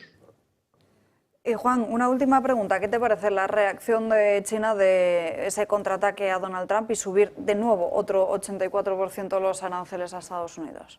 Pues un grave error por ambas partes. En primer lugar, por los aranceles que ha establecido Trump a China, pero en segundo lugar, la respuesta, pues efectivamente lo que hace es penalizar también a China, que por otro lado está respondiendo no solo con esos aranceles, sino desde antes de ayer está permitiendo que su moneda se deprecie respecto al dólar, que es otra medida claramente proteccionista. Y además probablemente esté detrás de la crisis de los bonos que ayer se vivió, porque hay que tener en cuenta que la deuda norteamericana está fundamentalmente en manos, esos bonos están en manos de los japoneses y de los chinos. Por tanto, eso a China le da una cierta fortaleza respecto a Estados Unidos, pero también es verdad que le genera una dependencia, porque si se produce una profunda crisis mantenida en el tiempo de los bonos, significaría grandes pérdidas para China. Yo creo que las respuestas y contrarrespuestas proteccionistas son siempre negativas. En primer lugar, para los países que lo aplican y, en segundo lugar, para el conjunto de la economía mundial. Pues Juan Iranzo, muchísimas gracias por darnos las claves. Un abrazo. Buenas tardes, muchas gracias. Un saludo a todos. No, a ver, matices a cosas sueltas. No es que Pedro Sánchez ha hablado de que España siempre ha sido una economía abierta. Hombre, excepto cuando mandaron según qué socialismo, porque claro, pensar que un gobierno en que está Podemos quiere una economía abierta es como pensar, no pongo ejemplos para no caer en una cosa soez, ¿no? Esta semana a mí me ha preocupado mucho una información que ha salido esta mañana que no he acabado de entender, porque creo que no se aclaraba ni te la daba, porque en una televisión decían que Ursula von der Leyen había llamado al chico este de Pekín, pero en cambio en otra, en el mismo programa decían que había ido, que se iba a reunir con Sánchez y con el de Pekín. Entonces no se sabía si había llamado o si había ido. Si va, horrible, y si llama, mal. Con lo cual no sé exactamente cuál de las dos. Hombre, sé que una es peor que la otra. Está claro además que Pedro Sánchez está en el peor sitio, en el peor momento, pero muy propio del peor presidente, porque en esto mantiene una línea, diríamos, normal. Pero donde peor se puede estar ahora mismo es exactamente en Pekín, es donde peor puedes estar. Y por un último matiz, porque lo he visto en todas las televisiones. Todo el mundo dice que ayer el Nasdaq subió, eso es mentira. Ayer el Nasdaq lo que hizo es corregir las bajadas de la semana pasada, que es muy distinto. O sea, exactamente ayer, más o menos, y veremos qué hace hoy, más o menos se equilibró con lo que ha ido pasando los últimos días. Se equilibró, o sea, se puso a cero. Con lo cual, pues nada, eso no es subir, eso es como cuando decimos aquí que la inflación es un 3, no, es un 3 más de la que teníamos, que es distinto. Entonces es muy importante usar las palabras porque la gente se lo cree esto. Yo no sé lo que ha pasado en la Bolsa Española porque no la sigo, pero la americana, como estaba tan de moda, me he dedicado toda la semana a hacer unas ralitas y claro, hizo así y ahora está así, donde estaba. Carlos. Estaba releyendo el otro día un artículo que mencionaba, hacía referencia a la reunión del G7 que hubo en Canadá en junio de 2018, ¿vale? En la que Trump, primer mandato, hizo un canto al libre comercio y a la rebaja multilateral de aranceles. Y el resto de los integrantes, en aquel entonces, todos que sí, que sí, que sí, que sí. Y no, que que no, sí. que no. 2018, la situación, lejos de cambiar, ha empeorado, ¿vale? Con lo cual ha llegado un momento que dijo, mira, si así no, a ver de qué manera conseguimos que reaccionen, que es, por otra parte, una actitud muy de Trump, ¿vale? Vamos a mover las cosas, porque si seguimos haciendo lo mismo que siempre, conseguiremos los mismos resultados que siempre. O condición sine qua non para que algo resulte distinto, hagamos cosas diferentes, ¿vale? Punto número 1. Luego, no es verdad que sea Trump un partidario de subidas descomunales de aranceles. Viene de ser, lo sigue siendo, un partidario del libre comercio. Punto número 1. Cual tiene que ser compatible con su objetivo de volver a hacer grande otra vez a América, que es lo que ha prometido. Ojo, igual que prometió subir los aranceles y no se hacía nada. Otro tema que quiero señalar, vamos a ver. Los aranceles no son la única barrera al comercio, ni siquiera la principal. Son más importantes barreras como la homologación, ¿vale? Las normativas, los estándares de producción, etcétera, etcétera. Eso lo que hace es impedir la entrada, independientemente de lo que paguen como arancel, de un producto extranjero, ¿vale? Bien, en eso China es la número 1. Es maestra. De la misma manera que Estados Unidos es la economía más abierta, la prueba está en el déficit comercial, a la entrada de productos extranjeros, es de los países que tienen más penalizada la exportación. China, al contrario. China encuentra casi todos los mercados abiertos y, en cambio, es imposible a cualquier empresa, o muy difícil, lograr entrar en China a vender.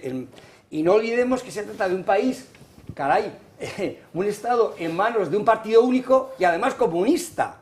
Que es que ahora, con las declaraciones de unos y de otros, parece que China es una democracia liberal y el paladín del libre comercio, ¿vale? Vamos a ser sensatos. Y ahora resulta que la gran solución, el gran hallazgo de Europa es echarse en brazos de China, porque todos sabemos que es una democracia liberal, defensora de los derechos humanos y además un paladín del libre comercio. No tiene ningún sentido. Muchas de las cosas que están pasando. Y el problema es que yo no veo una racionalidad en nadie. Desde el lado de los bien pensantes se dice que no se ve la racionalidad en las medidas o las decisiones que toma Trump. Yo la veo bastante, aunque no en todas. Pero es que el otro lado tampoco lo veo. Entonces, ayer mismo está Van der Leyen, dos cosas. Critica la imposición de aranceles, porque dice que perjudican, es cierto, tanto a los contrarios como a los propios, a los ciudadanos de Estados Unidos. Y entonces, después de decir eso, sube ella el arancel. Entonces, ¿qué pasa? Cuando sube Europa, ¿no perjudica también a los internos? No tiene sentido todo lo que está pasando. No tiene ningún sentido. Para empezar, al menos Trump está haciendo lo que prometió que iba a hacer. ¿O es que el modelo es el de Merz en Alemania, que después de haber en la campaña dicho que no iba a consentir más inmigración ilegal, etcétera, etcétera, antes de formar gobierno, que la coalición se cierra ayer, ya dice que no lo va a cumplir? ¿Es el modelo a seguir? ¿Ese es el modelo? ¿Nos pilla a todos sorpresa que Trump cumpla lo que ha dicho que iba a hacer? Y no olvidemos que además del tema comercial está el tema que se nos olvida, de haber puesto al wokismo en su lugar. Es decir, esto no es una batalla comercial, es también y antes una batalla moral, una batalla cultural, una batalla de valores. Esa la hemos conseguido y se nos olvida que es gracias a la postura de Trump. Ahora solo vamos a centrarnos en el tema de los arancelitos de las narices. Aquí hay mucho más que eso, Y yo confío en que con esta digamos, decisión sensata por ambas partes de darse un plazo de 90 días para negociar, las aguas vuelvan a su cauce en un terreno de normalidad, que debe ser reconocer el papel de Estados Unidos, sentar las bases para que pueda reequilibrar su déficit comercial. Y también otra ventaja que estas decisiones de Trump han acarreado es obligar a Europa a ponernos ante el espejo de nuestras propias limitaciones y contradicciones, entre otras la de financiarnos, si queremos, la propia defensa, aunque no sé muy bien ante quién. Luis y luego Pablo. Sí, vamos a ver. Hay mucha gente que mira a Trump y dice no entiendo lo que está haciendo. Bueno, pues a Trump es muy fácil de entenderle si partes del presupuesto correcto.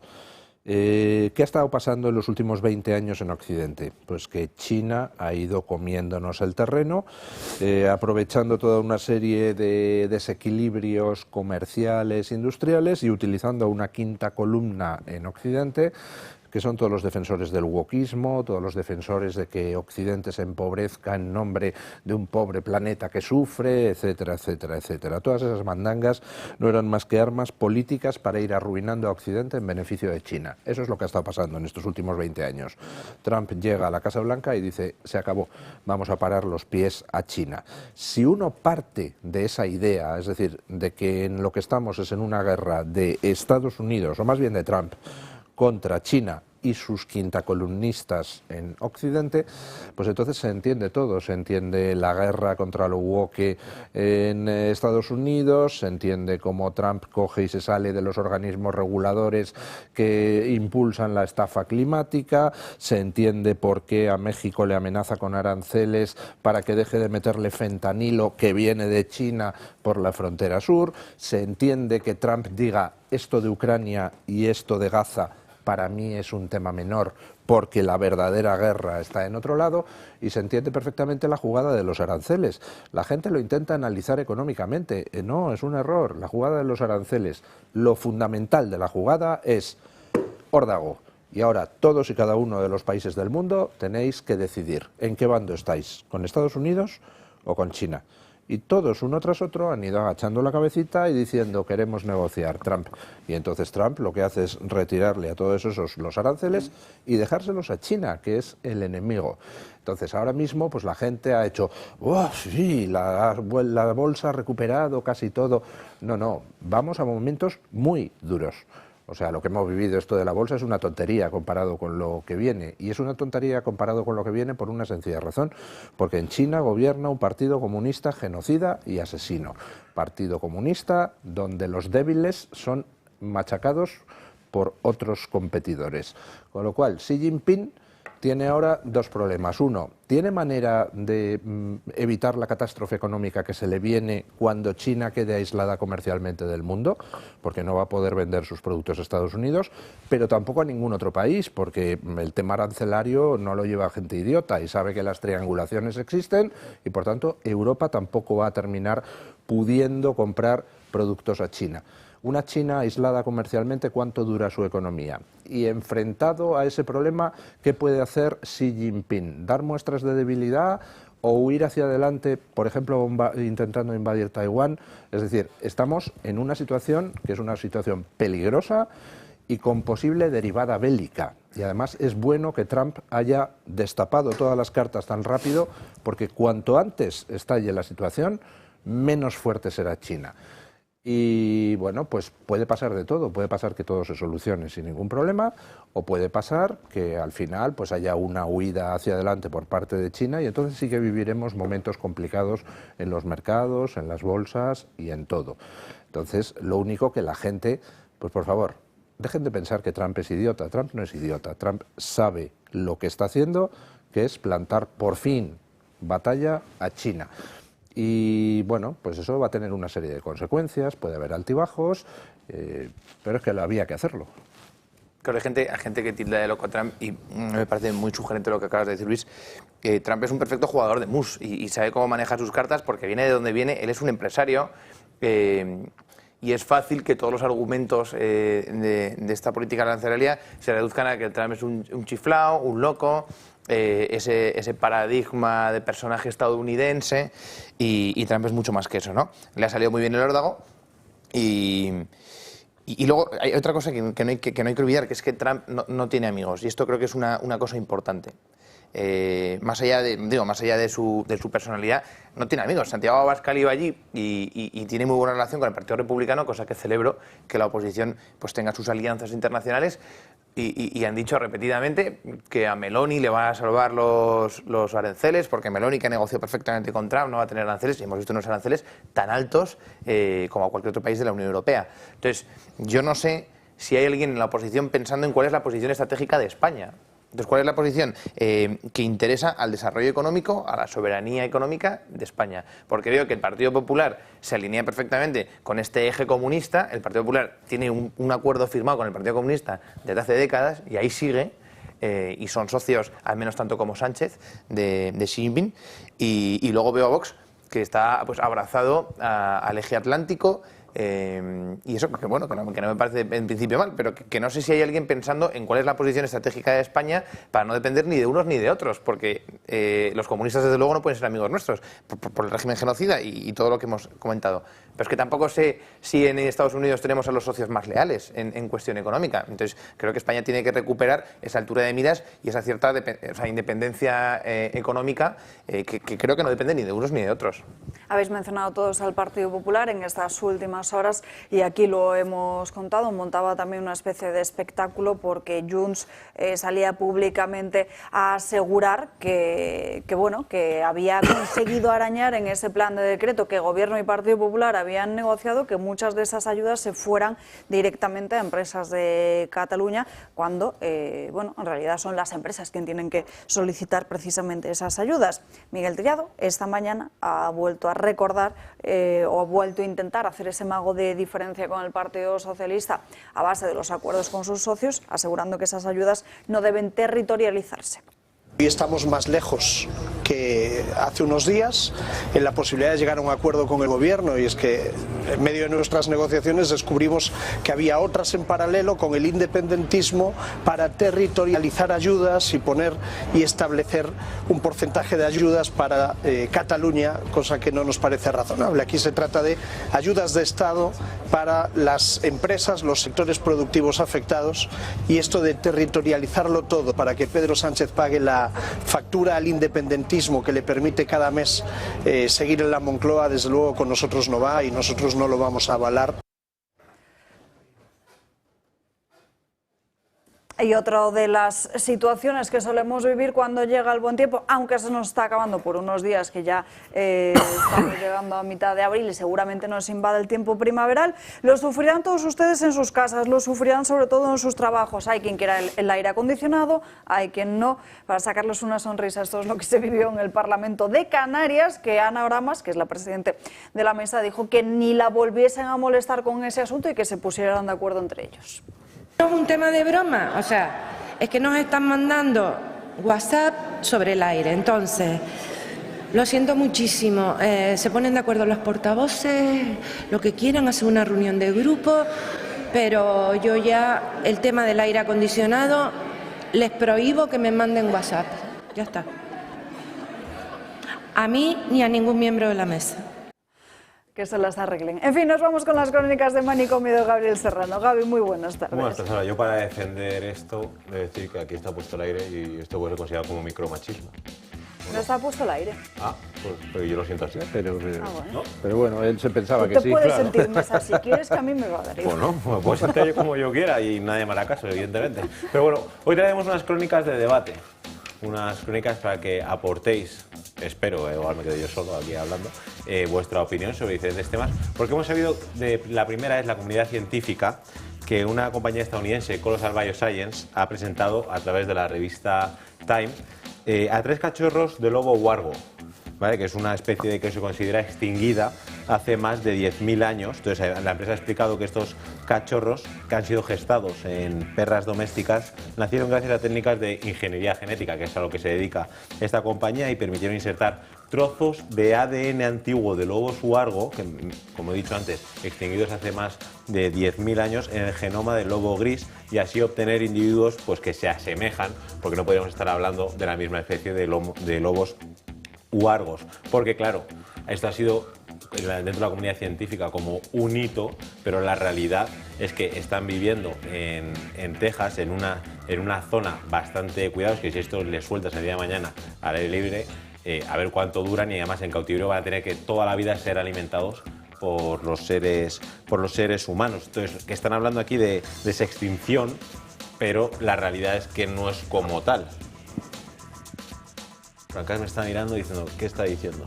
A ver, como no sé de qué va la fiesta, pero un tema científico que la publicación sea la revista Time me parece muy interesante, pero muy poco creíble, o al menos muy poco explicable, porque en general cuando un científico hace una cosa seria no publica en la revista Time, sino que lo publican en The Lancet, o en American Science, o en Nature, o en una de estas. Por eso está muy bien que estés aquí para que nos lo cuentes. Así de entrada. Porque los que no pertenecemos al mundo científico... No, pero igual resulta que es genial.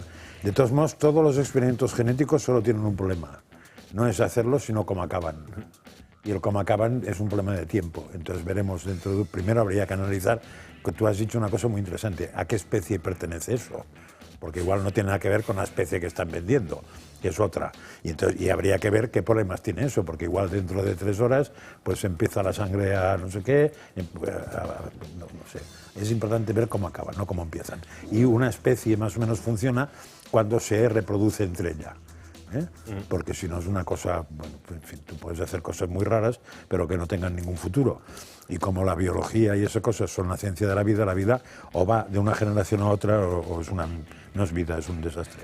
Y con esto de el desextinguir a las especies o revivir especies extintas, es que todos tenemos la idea de que si tú tienes el ADN de un dinosaurio, pues con alguna maquinita leemos el ADN y construimos el dinosaurio.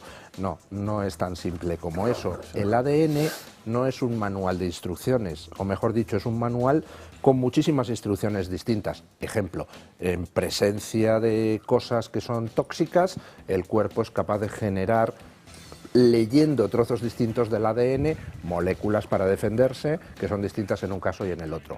Con el tema de la gestación de los niños, no basta con tener el ADN del dinosaurio para revivirle.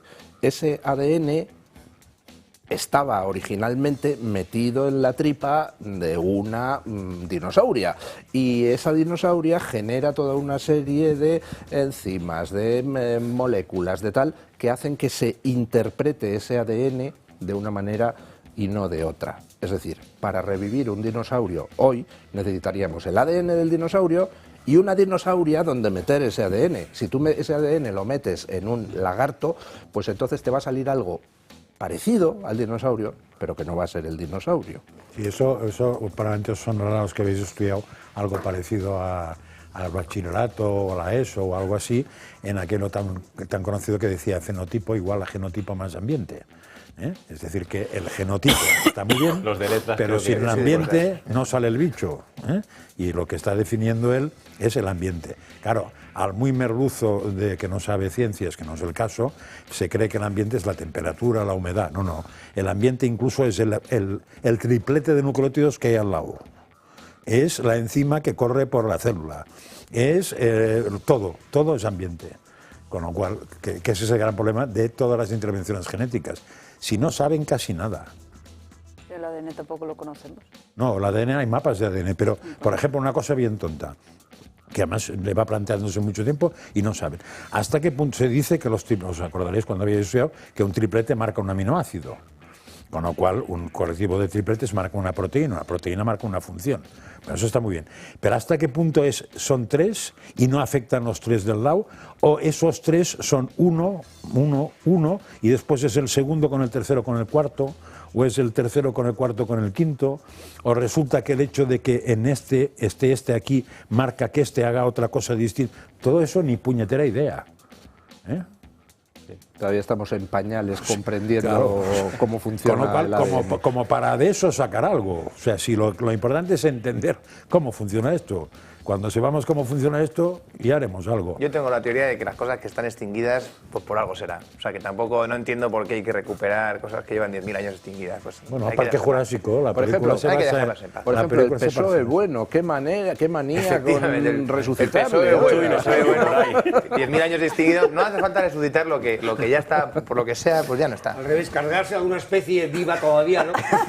Tenemos de ver los velociraptores Moncloa. Animarla. ¿No? A ver de hecho, muchos compañeros de la comunidad científica están negando lo que ellos dicen de esta desextinción. Están diciendo, oye, pues a lo mejor hay un avance en la embriología o en la modificación genética, Claro. pero no estamos hablando de resucitar las propias especies, porque además ya de donde salen la han metido, como bien ha dicho don Luis, en el cuerpo de una perra doméstica, que no es una loba. Voy a cambiar de tema porque me estaban mirando y digo, a ver, que no voy a soltar ningún chiste sobre esto, aunque lo tenía, pero voy a ¿Tenías un chiste? sobre no? perras y lobas, efectivamente. pero era sobre animales, pero me lo voy a Yo guardar. leí ayer uno muy bueno y muy tonto que me hizo reír. A ver, venga. Yo A ver lo que si hace reír a Francas. Dice, ¿pero esto es un abismo? Y dice, pues claro, imbécil, es que no lo ves, es que no tienes ojos en la cara. Y dice, ah, bueno, sí, tienes razón. ¿Y usted quién es? Y dice, el borde del abismo. Bueno, Tampoco. No hemos triunfado. Mira, si don Luis se ríe solo, yo, pues mira, ya que me ha inducido a esto, es que no puedo parar. Venga. Porque ustedes saben cómo Superman pasa en medio de la gente, con su permiso. ¿Sabes? Pero bueno, entonces el otro debate que yo quería introducir. Por Dios. Malísimo, Pero no sé cuál es peor. Malísimo. ¿Cuál ha sido peor? El tuyo. No, la verdad es que no. Otro debate que quiero introducir, y si se portan bien, luego les cuento otro chiste para finalizar esto y mejorarlo, es sobre la libertad de expresión. Porque en Alemania, un periodista, el editor jefe de la publicación Deutschland Kurier, ha sido condenado una pena de prisión suspendida de 7 meses por difamar a la ministra de Interior, Nancy Faeser. Es una publicación del año 2024, de febrero, que aparece, vemos a la ministra con un cartel que es odio la libertad de expresión. Esto lo estoy traduciendo al momento. Fíjase, pues la siguiente palabra. Entonces, esta publicación le denunciaron desde el gobierno diciendo, oye, ¿cómo puedes hacer esto con un miembro del Ejecutivo? Pues bien, esta imagen ha generado un intenso debate, ahora ha sido condenado.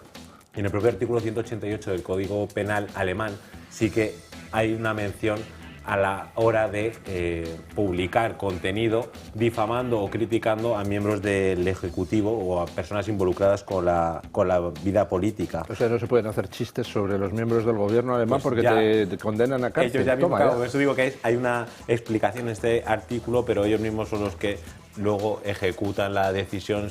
Dependiendo de cómo les venga, imagino, y dependiendo de quién esté el gobierno, pues harán una cosa. ¿Y eso en Alemania o España? En Alemania. Y la sentencia incluye una disculpa también por escrito a la ministra del Interior y, por supuesto, el editor jefe de la publicación ha dicho que van a apelar a esta sentencia. Y... ¿Se imaginan ustedes que en Estados Unidos a un periodista progre le metieran en la cárcel por poner una foto de Trump diciendo odio la libertad de expresión?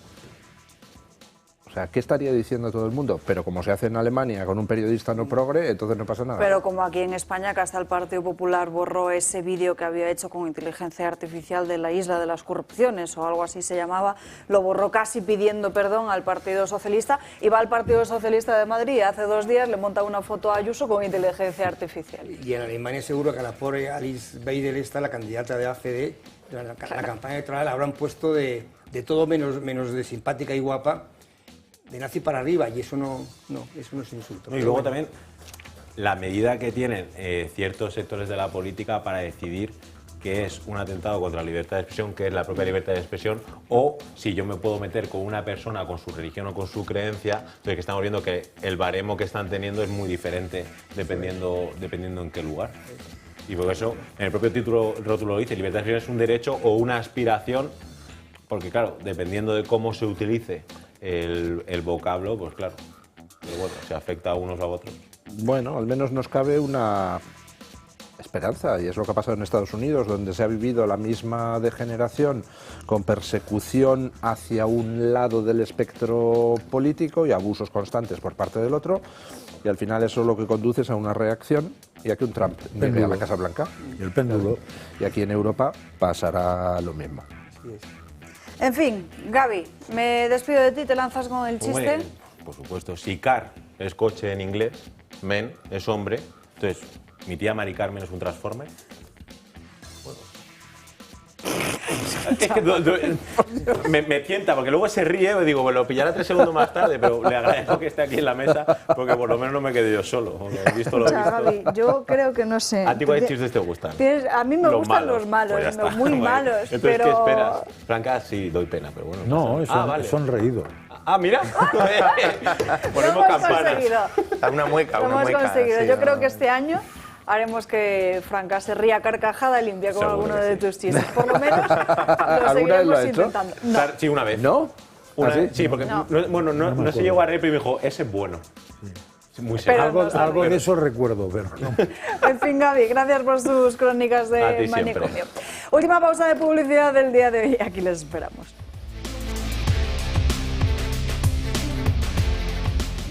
Pasan 6 minutos de la 1:30 de la tarde, recta final del programa, y tenemos que hablar en estos momentos de la incertidumbre del precio de la electricidad, cómo protegerse y también de la independencia energética. Para eso tenemos aquí con nosotros a Paco Ragagels. Muy buenas tardes, Paco. ¿Qué tal de Comunidad Solar? Pues muy bien. Bueno, la factura de la luz lo vemos todos los meses. Siempre que la vemos no estamos tan bien porque sigue subiendo. El mercado es cada vez más volátil. Entonces me gustaría preguntarte cuáles son las opciones que tenemos como ciudadanos para protegernos frente a esta incertidumbre. Pues ser el propietario de tu propia energía, no estar estar todo el tiempo esperando a ver si el precio va a subir, si va a bajar, si hay una crisis. Ahora estamos con la incertidumbre de qué va a pasar con toda la política económica y las tariffs que estáis hablando muchos todos, cómo va a impactar eso en la energía. Es un mercado que es muy volátil, siempre vemos que sube mucho el precio, baja, que cada vez que hay una crisis el mercado aprovecha para decir precios más caros, sube todo. ¿Qué puedes hacer? Ser el propietario. ¿Cómo lo haces? Pues no solo teniendo paneles solares en tu tejado, que solo el 20% de la población tiene un tejado donde poner paneles, sino comprando tu participación en un proyecto de autoconsumo remoto. Ser el propietario, el dueño de tu propia energía a largo plazo, teniendo tus paneles, y también puedes tener el equivalente a tener mini turbinas hidráulicas en un río, remotas, y que nosotros te entreguemos en tu casa tu propia energía a 0 euros durante 30 o 40 años, toda la vida útil del parque. Lo que puedes hacer es convertirte en propietario, generar tu propia energía y olvidarte del mercado eléctrico. Eso es lo que se puede hacer. Cuéntanos un poco más de ese proyecto de autoconsumo remoto que tenéis en Comunidad Solar. Nosotros nos dimos cuenta desde el principio que el porcentaje de la población que podía convertirse en propietaria de su propia energía era muy pequeño, porque muy pocas personas tienen la suerte de tener un tejado propio y que había que hacer algo. Y inventamos el concepto del autoconsumo remoto, que consiste en que te puedes comprar un trocito de activo de producción energética y esa energía es tuya. Pase lo que pase, es tuya.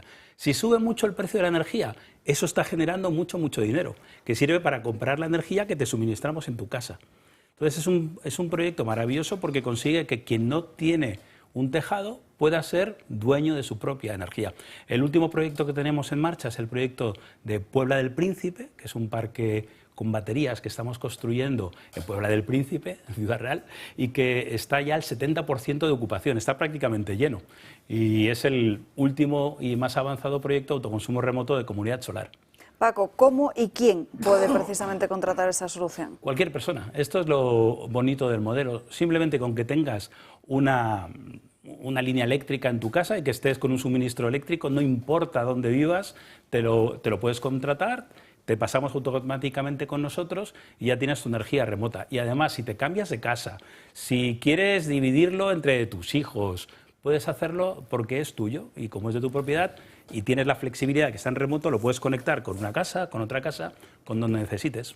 Uno de los objetivos, Paco, de Comunidad Solar es precisamente lograr la independencia energética. Pero claro, habrá muchos espectadores que en estos momentos se estén preguntando, ya, pero eso es real, ¿es posible?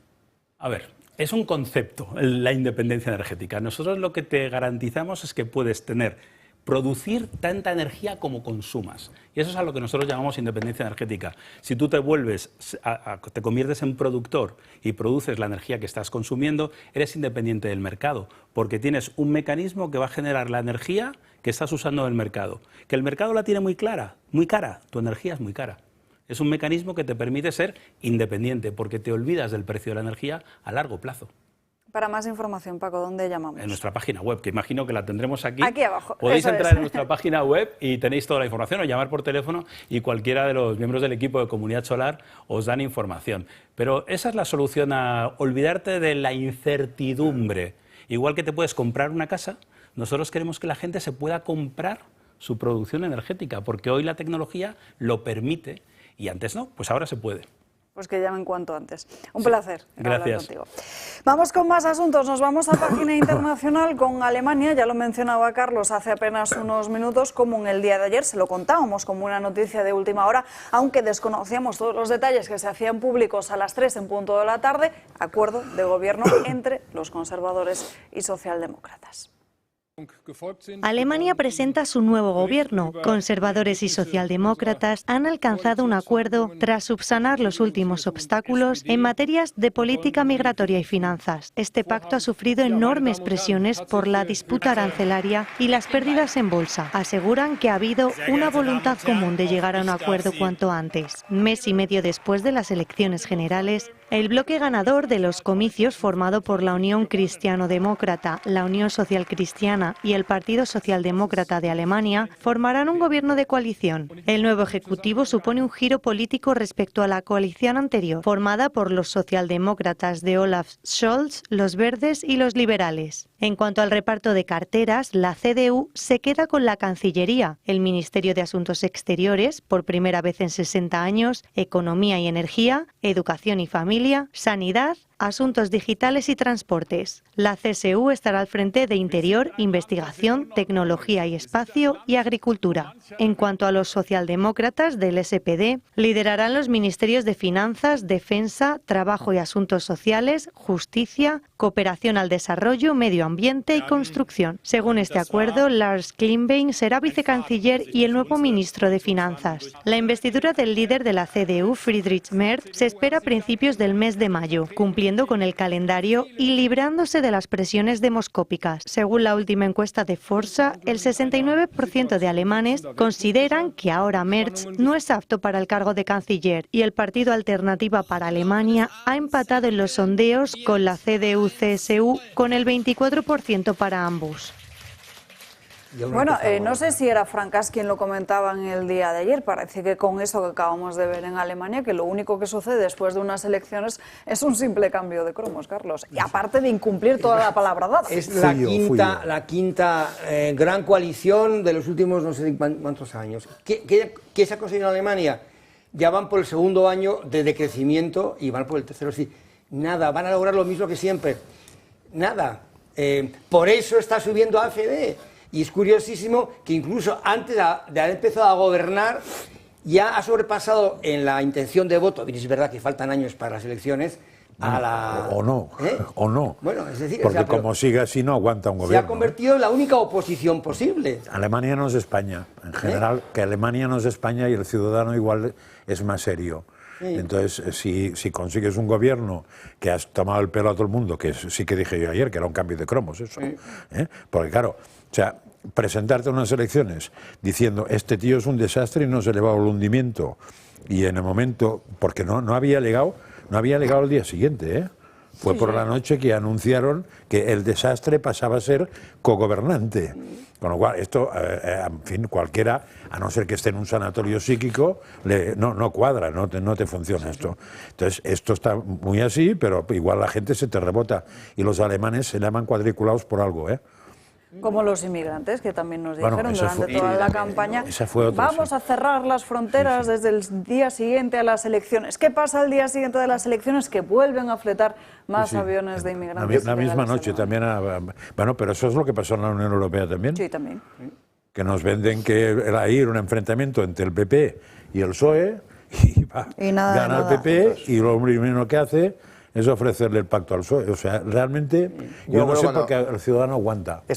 Si esto pasará en España, que probablemente pase, porque el Partido Popular no va a tener ese miedo, esa urticaria a pactar con Vox. Yo me acuerdo de aquellas elecciones que estaban todos en Ferraz cantando con Rivera no. Pues yo es que estoy convencido de que veremos en la puerta de Génova cánticos de con Sánchez sí, ¿no? Porque con Abascal no. Por eso, o con Abascal no, por supuesto. Y con Sánchez sí, seguro que sí, porque sí, proactividad no le falta. Me da que preferirán primero el nacionalismo. El otro día estuve con un diputado del PP y yo le preguntaba, ¿de verdad? Tú, no te está grabando nadie, ¿no? ¿De verdad crees que el PP va a ganar con mayoría absoluta? Que es una cosa imposible. Y me dice, sí, lo creo. Entonces es una cuestión que yo le decía, la fe es creer lo que no ves. El 11º mandamiento, una cosa como, entonces lo tienen todos asumido como una especie de dogma catequético, no sé, pero entonces, que es que yo creo que en España va a pasar esto, igual que en Alemania, esa misma noche ya se sabía que no iba a haber que iba a haber un gobierno con los socialistas, que es un cambio de, pues no sé, de logotipo o de como lo quieras llamar. En España es que no tengo ni media duda de que va a pasar exactamente igual. Esa misma noche habrá mariachis y coros coreando ahí en la puerta de Génova, ¿no? Bueno, nos queda muy poquito tiempo, menos de 15 minutos. Me gustaría centrarme ahora en la Comunidad Valenciana, pero antes les cuento rápidamente novedades que hay en Madrid, porque no sé si han salido a las calles en estos días, pero es que el Ayuntamiento de Madrid ha colgado por error los carteles de Semana Santa correspondientes al año 2022. Desde el consistorio lo achacan a un error técnico. Lo que se ha hecho, es que es un desastre, lo que se ha hecho es imprimir el cartel correspondiente al de la Semana Santa del año 2022 y no al del año 2025, no solo que se imprime, sino que también se coloca pues en todos los estandartes y lugares procedentes para ellos. Ahora, desde el Ayuntamiento, aunque nos riamos, porque esto no es ninguna broma, están intentando investigar cuánto dinero va a costar precisamente este error. Es bonito, ¿eh? De todas maneras, ese cartel es bonito. Este era el del 22, ¿eh? Mira. No es el de ¿Y lo este pagará mismo quién? año. El Ayuntamiento quiere decir que todos Nosotros los y nosotras. Exacto, eso es. Hablando del Ayuntamiento de Madrid, que sepan que hay muchas de las polémicas que parece que no afectarían a José Luis Martínez Almeida al frente del consistorio, o eso por lo menos es lo que dice la encuesta que conocemos en el día de hoy, que van a ver en sus pantallas. El Partido Popular ganaría esas elecciones con un escaño más, si no me falla la vista, sí, con un escaño más de lo que hizo en las últimas elecciones autonómicas y municipales. En segunda posición estarían los de los socialistas y no los de Más Madrid, y Vox, que se mantiene precisamente también en el Ayuntamiento. Hablemos ahora sí de esa información que les contaba al inicio, les mencionaba al inicio de este programa, que lleva el diario El Debate sobre la Comunidad Valenciana, sobre cómo hay un informe que se ha remitido ya por parte de la Generalitat Valenciana a la magistrada que está investigando qué fue lo que ocurrió el 29 de octubre y que en él se relata además con claridad el ámbito competencial de cada administración y también el hecho de que el propio gobierno no activase en ningún momento ese plan estatal ante el riesgo, tal y como cuentan en el debate, de inundaciones, con lo que las medidas que este contempla se quedaron sin ponerse en marcha a pesar de la gravedad de lo que estaba ocurriendo. En este informe se relata cómo la Confederación del Júcar no emitió ningún tipo de alerta durante casi 2 horas, don Luis. Sí, el debate trae esta información que es demoledora y trae otra información también que aparentemente lo es menos, pero que en realidad lo es más. Una noticia de Antonio Naranjo: el debate pidió al gobierno que le mandara todas las comunicaciones y decisiones relativas a quién demonios rechazó la ayuda exterior, porque El Salvador, Argentina, Francia, Alemania ofrecieron inmediatamente mandar a España rescatistas. Por ejemplo, Argentina tenía 300 rescatistas preparados para enviar a España y desde España se les dijo que no. Entonces, claro, el gobierno, toda su defensa en lo del tema de la Dana ha consistido en decir que es que todo era competencia de Valencia. Es mentira, era competencia del gobierno, ¿no? Pero ellos dicen que era competencia de Valencia y que, claro, que Valencia era quien tenía que pedir ayuda. Pero si eso es así, entonces, ¿por qué el gobierno central rechazó la ayuda extranjera que se ofrecía? Si era competencia de Valencia, tendría que haber cursado las ofertas a la Generalidad Valenciana para que la Generalidad Valenciana dijera: no, Argentina, no necesitamos que nos mandes tus rescatistas. Sin embargo, no es así, fue el gobierno quien lo rechazó. Esto es algo que judicialmente tiene una importancia enorme porque demostraría la responsabilidad del gobierno y van a tener muy difícil justificar por qué renunciaron a ayuda que hubiera evitado que la gente tardara más de 3 días en ser rescatada en algunos pueblos. Y vamos a hablar también con el señor Conrado para que nos cuente de primera mano lo que está viviendo en la Comunidad Valenciana. Últimos 10 minutos para Sandro Meco, de En Dos Continentes.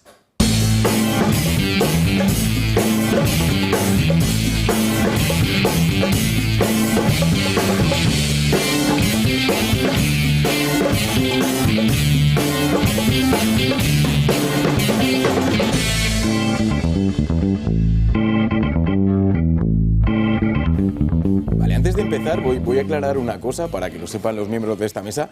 Es que hoy he dormido muy mal, estoy muy cansado, me he tomado un Red Bull y no me ha sentado muy bien. O sea, ahora mismo estoy bastante... Franca seguro que ha dormido fenomenal después del partido del Barça de ayer. Sí, no dormí mal, te lo diré.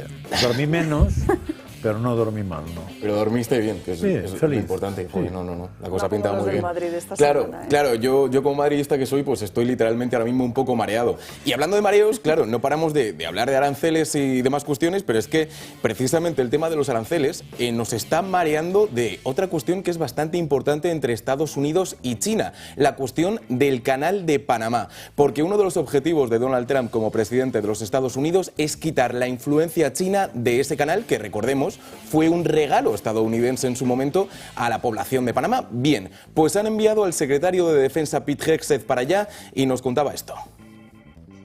China no ha construido este canal. China no dirige este canal. Y China no politizará este canal. Juntos recuperaremos el Canal de Panamá de la influencia de China. Y lo haremos con aliados con la misma mentalidad. Bueno, pues China ha respondido. No ha sido hoy, porque hoy de hecho, no entiendo por qué, pero no han preguntado al secretario de Comercio ninguna cuestión sobre Panamá. Sí que ha habido sobre aranceles y demás cuestiones que habéis tratado en este programa, pero no sobre Panamá. Entonces, cuando sí respondió fue ayer. Y nos contaron esto. El oficial de Estados Unidos ha atacado maliciosamente a China y ha querido sabotear la cooperación de China y Panamá, lo que, de nuevo, habla de la actitud de abuso que tiene Estados Unidos.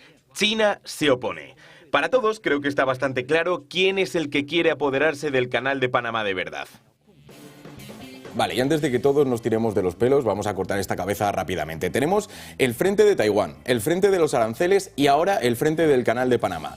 Puede haber alguno que esté en casa con cierto miedo diciendo, oye, que la probabilidad a lo mejor de un conflicto directo entre China y Estados Unidos, pues sigue ahí, está aumentando. Bueno, pues Pete Hegseth ha hablado del tema para calmarnos un poco a todos. Que no se confunda nadie. Pekín está invirtiendo en operar en esta región para tener una ventaja militar y una ganancia económica injusta. Nosotros no buscamos una guerra con China. Y la guerra con China no es inevitable. No la buscamos, de ninguna forma. Pero juntos debemos evitar la guerra evitando la influencia de China en este canal. El presidente Trump ha dejado claro que este canal no va a estar controlado por China. ¿Y cómo se consigue eso? Pues con un acuerdo, y eso es precisamente a lo que han llegado Estados Unidos y Panamá. Por ello, Estados Unidos y Panamá acaban de firmar un acuerdo de entendimiento y actividades de seguridad cooperativa. Después, firmaremos un acuerdo con respecto a la seguridad y operatividad del Canal de Panamá, lo cual da ventaja que los buques estadounidenses puedan atracar en los puertos del canal primero y de forma gratuita. Y ahí justo vamos a la cuestión que comentaba Francas, que es precisamente este acuerdo al que ha llegado Estados Unidos y Panamá, que tiene dos puntos importantes. Primero es la promulgación de acuerdos de bilateralidad y operaciones conjuntas para reforzar esa unión entre Panamá y Estados Unidos y echar un poco a China, dejarlos un poco más al margen. Y segundo, que los buques estadounidenses tengan pues esa preferencia, que puedan ser los primeros en atracar en los puertos y en llevar a cabo pues todas estas rutas comerciales que puedan pasar por el canal. Pues todo esto y mucho más. Esta noche, aquí, en el Toro Televisión. En Dos Continentes, donde también, por supuesto, nos vas a hablar de esta guerra arancelaria, todas las reacciones que se han producido y esa respuesta también de China. Eso es, y también además de los soldados ucranianos, porque chinos, Cierto, perdón, en Ucrania... que no nos ha dado tiempo a comentarlo a nosotros tampoco. Claro, pues es que los números han cambiado. Yo sé que somos de letras, pero este cálculo no lo teníamos bien preparado, porque ayer hablábamos de que había 6 soldados chinos en esta contienda y según Volodymyr Zelensky, ahora hay 155, así que hablaremos del tema pues esta hasta noche. 1.500 millones quedan todavía por llegar. Sí, ¿no? sí, claro, si pensamos en la población china es verdad que es un número bastante bajito, pero mira, estamos viendo ahora mismo las declaraciones que ha dado Zelensky a un medio donde dice que el asunto es serio, que hay 155 ciudadanos que están ahí, bueno, que van a investigar a ver si efectivamente, a pesar de que China lo ha vuelto a negar esta mañana, pues luchan en nombre de Xi Jinping o no. Una pregunta, tú que estás al día en eso de Estados Unidos. ¿A qué hora Trump paralizó o puso en barbecho los aranceles ayer? ¿Hora española? Hora española, pues el Deco llegó a las 6-7 de la tarde aprox. Vale, es que es muy interesante eso porque otra de las cosas que se ha afirmado es que gracias a eso cambió la bolsa en el Nasdaq. Llevaba cambiando desde las 4 de la tarde. Sí, totalmente. Con lo cual, otra que nos han colado, que no sé quién coño tiene interés en decir que por eso se pasó lo otro, pues desde las 4 y parece que Trump a las 4 estaría en otra historia. Más o menos. La conversación con Sandro, 7:15 de la tarde. Sí, pues. 7:15. Que no desconectamos ya, Alba, ni por la tarde, ¿no? Te vemos esta noche, Sandro, en 2 continentes. Por cierto, una buena noticia, porque el Gobierno de Aragón está trabajando en estos momentos en una posible regulación, en una limitación del uso de las pantallas en los colegios, siguiendo de esta forma el ejemplo de otras comunidades autónomas en las aulas. La directora de Política Educativa, Ana Moracho, ha explicado en estas últimas horas que el Gobierno lo que está haciendo en estos momentos es recabar toda la información posible y analizar también esa normativa adoptada por otras regiones para evaluar cómo podría regularse el uso de dispositivos electrónicos en los centros educativos. Seguiría de esta forma los pasos que ya se han dado en la Comunidad de Madrid. Hablando de la Comunidad de Madrid, Isabel Díaz Ayuso, su presidente, ya saben que está de viaje oficial en Ecuador y en estas últimas horas ha querido pronunciarse contra todas las novedades que estaban conociéndose a raíz de ese informe de la UCO, de Begoña Gómez y también de todo el caso Koldo. Lo que me parece es que cualquiera de las noticias que están saliendo cada día harían caer a un gobierno, pero han decidido no responder ante la justicia, al contrario, atacar a los jueces, no responder ante los medios, al contrario, atacar a los medios, pero cada día los escándalos son más sórdidos y son vergonzosos. Y no son el caso Koldo, Ábalos, Begoña Gómez, no, es Pedro Sánchez.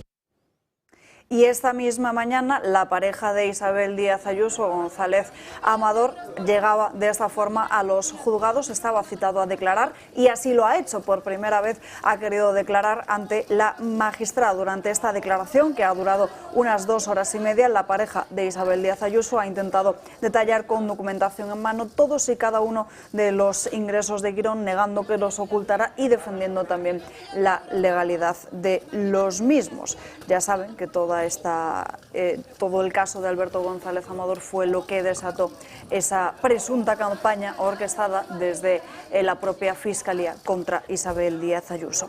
Estamos a unos días de los actos del 2 de mayo y lo que hemos conocido es que esta imagen que van a ver en sus pantallas no se va a producir en este 2025 porque el Ejecutivo de Pedro Sánchez se ha negado a que la patrulla Águila participe en esos actos. Ahí están viendo esas imágenes de otros años de cómo se producía ese desfile de la patrulla Águila. Pues bien, este 2 de mayo el Ejecutivo ha decidido prohibirlo, que es una más franca contra el gobierno de Isabel Díaz Ayuso. Sí, no, es que es muy caro esto, ¿no? Supongo, pero el PSOE en Madrid tiene una rara habilidad, que es conseguir ir perdiendo diputados continuamente por 2 motivos. Uno, porque pone a Madrid como si fuera un estercolero universal cuando la gente ve que no lo es, con lo cual ya la negatividad en sí, y otra es tocando las narices a los madrileños con cosas de estas. Entonces, es un sistema de conseguir votos francamente bueno, que es te piso la cabeza, te piso otras partes un poco más bajas y tal, y además pongo cara de tristeza. Pues nada, chicos, a mí me parece perfecto, porque ya solo me faltaría tener que aguantar el socialismo en Madrid, con lo cual seguir haciendo esto. En fin, no tenemos tiempo para más. Gracias a todos por acompañarnos a lo largo de esta mañana. Nosotros nos despedimos, pero ya saben que pueden seguir informados en todas las redes sociales de esta casa, las del Toro Televisión, para volver a ver los mejores momentos de los diferentes programas o programas al completo si así lo desean. Y por supuesto, seguir a Julia Ariza en su canal de Telegram, que hoy no ha podido acompañarnos, pero que está constantemente compartiendo información a través de esta red social. Por lo demás, nos vemos mañana aquí puntuales como siempre a las 12 para seguir dando caña. Que pasen un feliz jueves. Hasta mañana. Adiós.